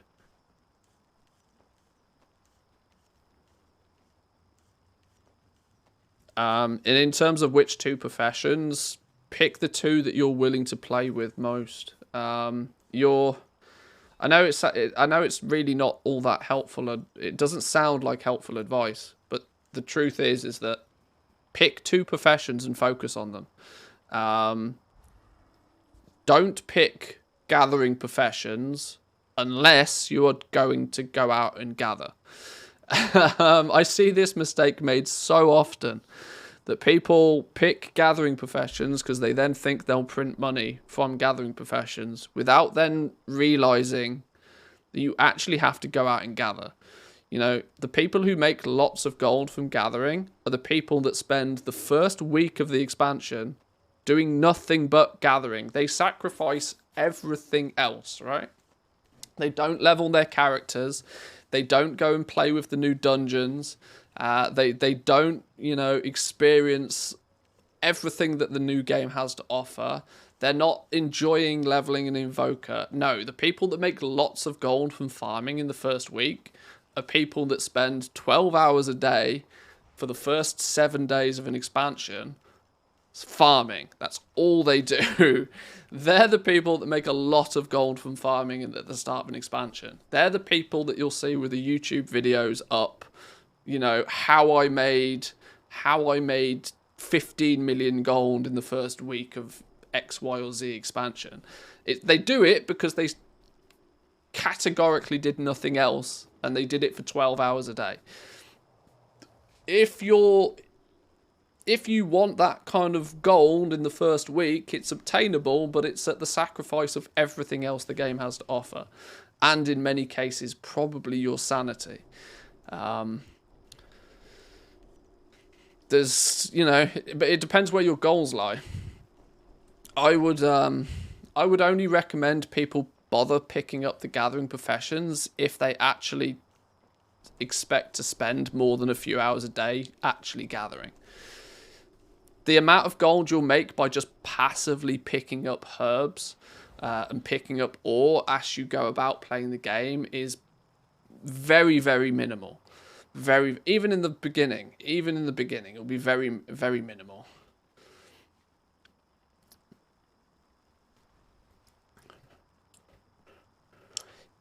But if your gathering profession complements your main profession, your materials are free. No, they're not. No, they're not. Because you have two options.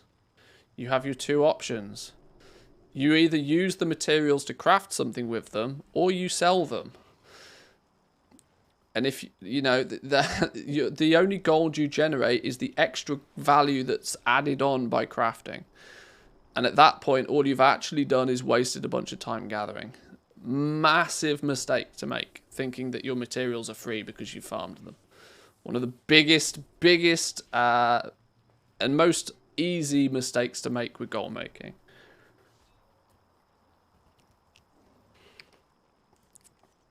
If you farm materials, sell them. If you have spent your time farming them, sell them. If you then ever need materials again in the future for crafting, buy the materials off the auction house. You don't want to do both. The reason you buy materials is because somebody else has already spent the time gathering them.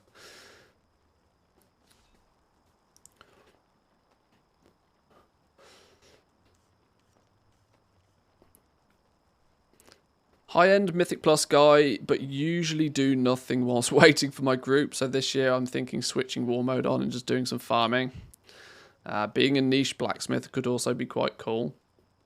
This is the way to go. This is the way to go. You just want to pick one or two professions and do everything you can with those professions.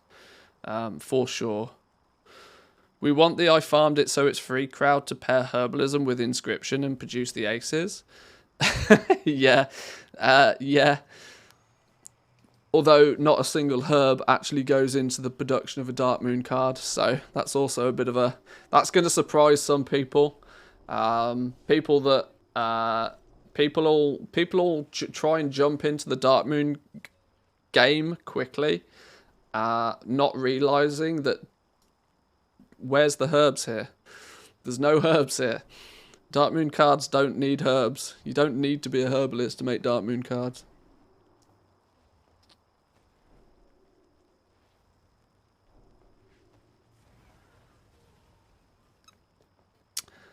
People that think they're making free stuff since they're gathering the materials themselves are not setting a cost of their time investment. Kind of like the YouTubers that say that they made a part for like 20 cents. I don't know what your example means, but yeah. If you farm materials, sell them. If you're spending time gathering something, there's only 2 reasons why you would do that. To either make the gold because you don't have the gold. Because if you had the gold in the first place, you should save the time and just buy the materials. The 2 are equal. But yeah, the fact that these don't require any herbs is gonna throw a few people off. It could be funny. I can't wait to see how it plays out. I'm going to be in the dark. I skipped the Dark Moon card game in Shadowlands. And it was something that I looked back on as an idiotic decision, really. Because in the previous 2 expansions, both Legion and BFA, I made a killing selling Dark Moon cards at the beginning. So I will probably be playing the Dark Moon card game in the early days.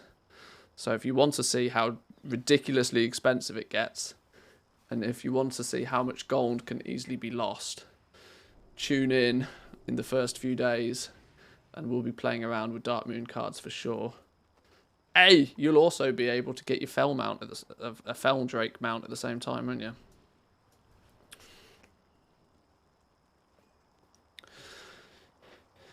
It was interesting to see Asmagol's take on Bellula's Twitch is in trouble video. Most streamers don't make minimum wage unless they also sell products. I have no interest in what Asmagol's opinion is on a Bellula video, but I'm surprised Bellula's putting forward a Twitch is in trouble video. He doesn't even stream on Twitch. He streams on YouTube, doesn't he? That's not to say he doesn't know about it, but it seems very odd. Yeah, streamers don't make money. Like, there's streamers don't make money. I don't stream to make money.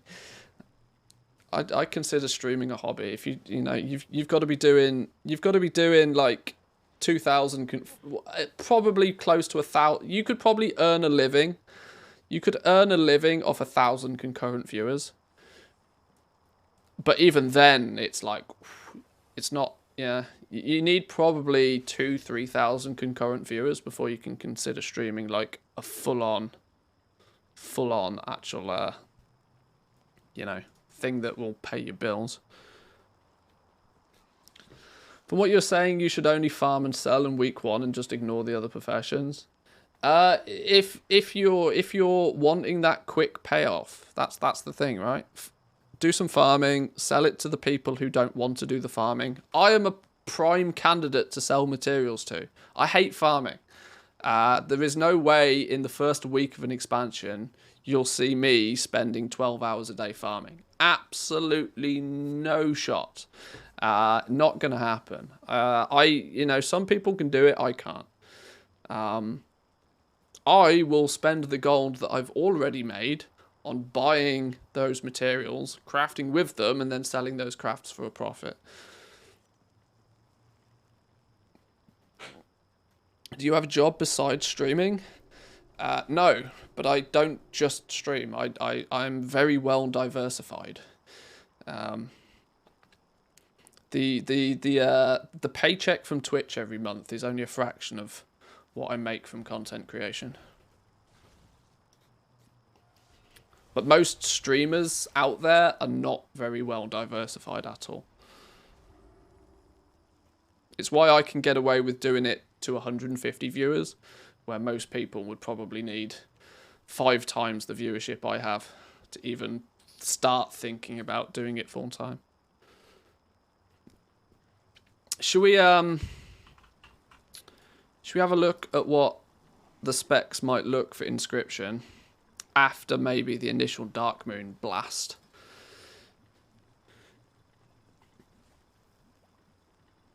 How do you actually get to 100 with Dark Moon cards, actually? That's a good question, because you're going to need to put points in here to learn some sub-specs.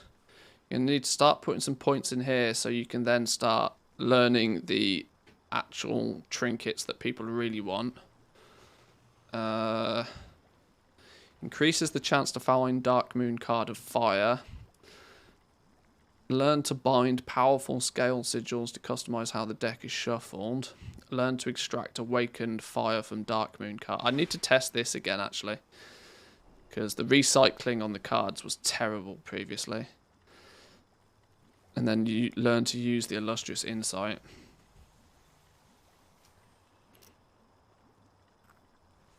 So even if you go hardcore Dark Moon card crafting in the first few days, you're still actually going to be hamstrung by knowledge points. You're still going to want to go through and level everything up and acquire as many... You're still playing the regular crafting game at the very same time, whilst also aggressively cancel scanning like a moron. This is another downside of Dark Moon cards, actually. This is a downside of Dark Moon cards, is the Dark Moon card game, once again, might end up being very profitable for those that are willing to attack it. But it's cancel scan meta all over again. Because the cards themselves, these cards, the 2 through till 8, you are going to want to get rid of those as fast as you can. Because these are going to dip in value very, very quickly. And the weird thing is that there's not really any buyers out there for these. Because scribes themselves, who are making the Dark Moon cards, trying to put the trinkets together, they're not going to need to buy the 2 through till 8. And not only are they going to not need to buy them, they're also going to have 10 times more of them than they actually need. The only people that are going to be buying the 2 through till 8 are people that are trying to not be a scribe and are trying to put together their own decks. But then they'll have the problem of that the aces are going to be bananas level expensive. I don't think we'll see many, if any, aces on the market. I mean, you will, but they'll be... The aces will be more expensive than the crafted trinkets, for sure.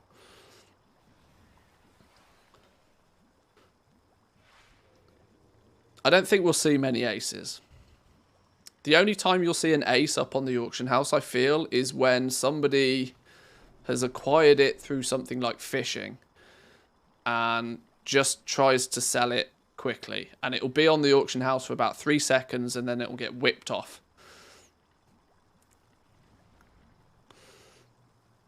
I mean, scribes might be in a better position. Technically, the scribes might be in a better position to not actually even craft the decks. Crafting the decks becomes a little bit risky. You might be better off actually just trying to sell the aces, you know. Because what's the benefit of actually crafting the deck? I don't think there really is any. I don't know. It's going to be an odd one. I look forward to it, though. Can you still learn all of the talents in one profession, or do you need to make alts to make full use of a specific profession? No, eventually you'll be able to. Eventually you'll gain enough knowledge that you can fill all of this out. It's going to take a good few, even for the most dedicated of crafter. It's going to take quite a while. It's going to take quite a while to be able to do that. But it will be possible. All I'm hearing is set up fishing. See, this is something that I hope is not a thing. I hope fishing up the aces is not too common of a thing. Because you know for a fact if it becomes too common of a thing, it'll be botted within 3 minutes of the game going live. If bots all of a sudden realise they can fish up aces and they can have a fishing bot set up within 5 minutes, and if once or twice a day they fish up an ace, you know, that could technically kill the entire market super fast. This is the only risk, right? When there's these huge initial costs, the risk is so ridiculously high. It's also very possible that the price could be so high that it's just not viable. That it just implodes, which would also be quite funny. It would also make a lot of people very mad very quickly. Because if you're paying nearly 300,000 gold average to build a deck, and then some fishing bot comes along, and let's not forget the aces will be region wide as well. So it's not like a bot will just destroy one market. If a fishing bot farm turns up, farming, you know, fishing 24 hours a day, farming all of the aces, dumping aces on the auction house, it could kill the entire market in one go, which would be very funny. Very funny indeed.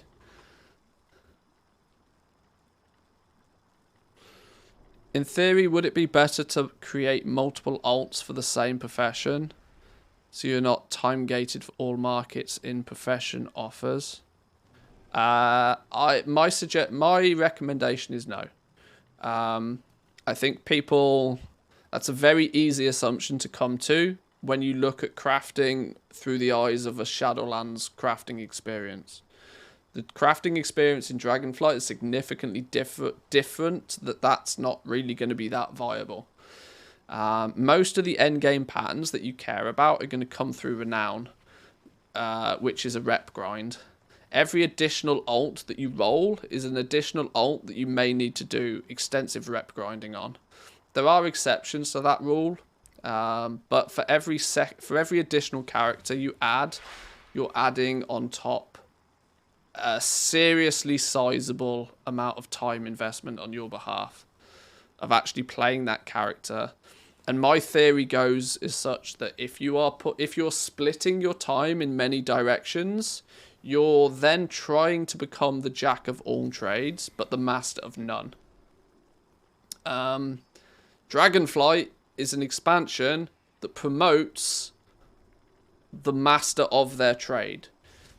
Putting all of your time and effort into one profession will yield you probably much, much, much better results than trying to be the jack of all trades. If you try and be the jack of all trades, you might not make much gold, if any, with any of them. You really do need to focus and specialize. Blizzard couldn't have given you a bigger hint if they tried. There's a lot of emphasis on you specializing in something. The more you try and do everything, the less the chance is that you'll actually be good at any of it, which is probably going to be a big trap for people.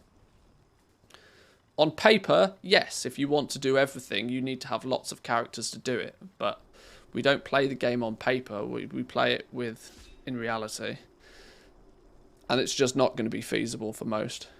I can imagine most people could probably run a main and an alt and keep them both quite efficient and quite maxed out, but much past a single character or so, I don't think most people will have the time or the desire to start grinding reputation on multiple characters.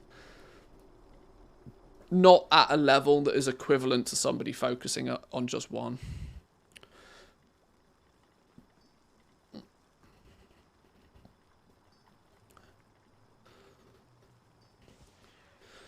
Don't you get the rep renown faster each time?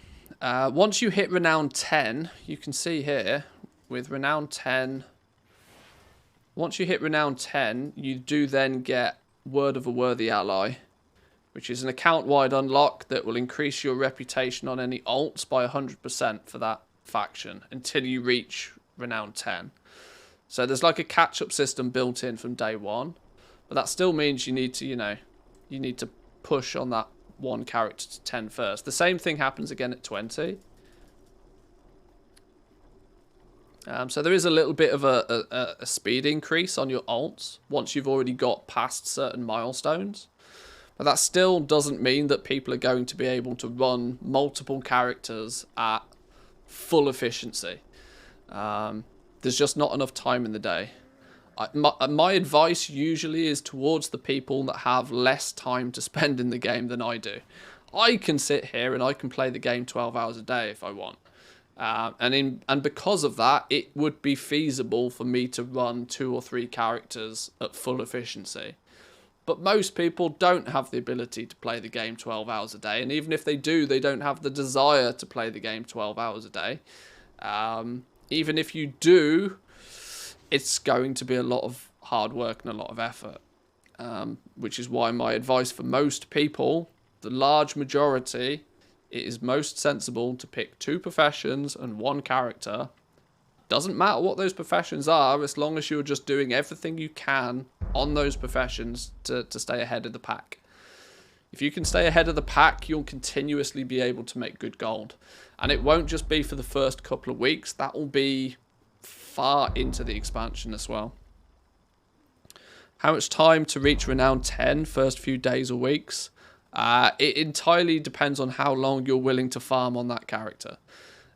In theory, Dragon Scale Expedition, for example, in fact, all of the factions, you can technically continuously farm rep with them. You can very, there's a treasure finding system. You find treasures and you get artifacts, and you turn those artifacts back into the quartermaster, and they give you a small amount of rep. That is infinitely repeatable.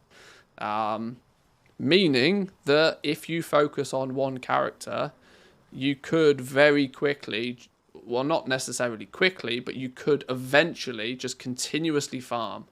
But it will just obviously take a long, long time.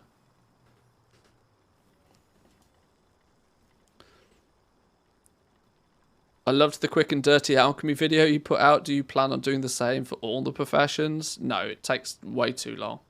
Once again, I do not have enough hours in my day to make... I make little videos like that occasionally.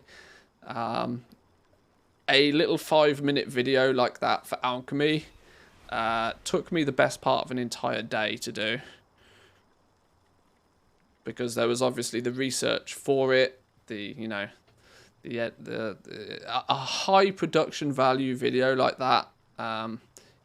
Eventually, I might have videos like that for all of the professions, but certainly not before the launch of the game. As much as I would like to, but I try to spin too many plates already, you know. I'm glad people liked it, though. I'm glad people liked that video, though. It did quite well. Anyway, boys and girls, I think I might leave it there for today. I'm getting a bit hungry. I need to go get me some food. And there's a few things I need to be... Will you be streaming the Twitch drops on Wednesday? Yes, absolutely. Probably won't be streaming tomorrow. Just as I've, been talking about how long it takes me to make some of these more polished videos. I've got into this routine of using Tuesday as a day to, really dig my heels in and get some video content sorted. So we probably won't be streaming tomorrow, but obviously Wednesday, the Twitch drops and the pre-patch and stuff goes live. So that will be a thing. Make sure you tune in on Wednesday for your chance to be... I think Wednesday it's the Dragon Kite pet. It's going to be the pre-patch. The Dragon Kite pet. I think it requires you to watch 4 hours of a World of Warcraft, 4 hours of World of Warcraft content over here on Twitch, and then you will have access to the pet in game. You can redeem the drop. Now that doesn't strictly mean you have to watch me for 4 hours. I should clarify. It's a combination of 4 hours. You could watch me for an hour. You could watch somebody else for an hour. You just need to watch 4 hours of Twitch content, World of Warcraft content, and you should qualify for the Dragon Kite pet. You need to link your Battle.net account to Twitch too. Yes, usual drop rules apply. If you're here now, I presume you probably know what drops are. Same thing. You need to link your Battle.net to your Twitch account, and you need to watch for 4 hours, and then you'll get the pet. But we'll be doing that on Wednesday. It will also coincide with phase 2 of the pre-patch. So we'll probably level our evoker that day, I guess. We'll have a little play about. It should be quite fun to level evokers on that day. We'll find out just how badly everything is actually broken. There'll also be the pre-patch event, so we'll be able to have a little bit of a play with that. I deliberately didn't pay much attention to that on the PTR. There are some things, even as a content creator, I like to keep my eyes closed to, and I like to see them firsthand. So the pre-patch event we'll be playing around with on Wednesday. We'll be probably leveling up a Drakthir evoker. And of course, at the very same time, we'll be all hopefully clocking in that watch time to get ourselves a cool Dragon Kite pet. But yeah, so hit the follow button if you haven't already, boys and girls. We'll be back on Wednesday. Come say hi over on the Discord. There's a link down below, or sometimes Streamlabs promotes the Discord. Come say hi over on the Discord. There's lots of conversation going on at the moment about Dragonflight, as you know, the hype train is building. But have yourself a wonderful day, enjoy it, and I'll see you all on Wednesday. Peace.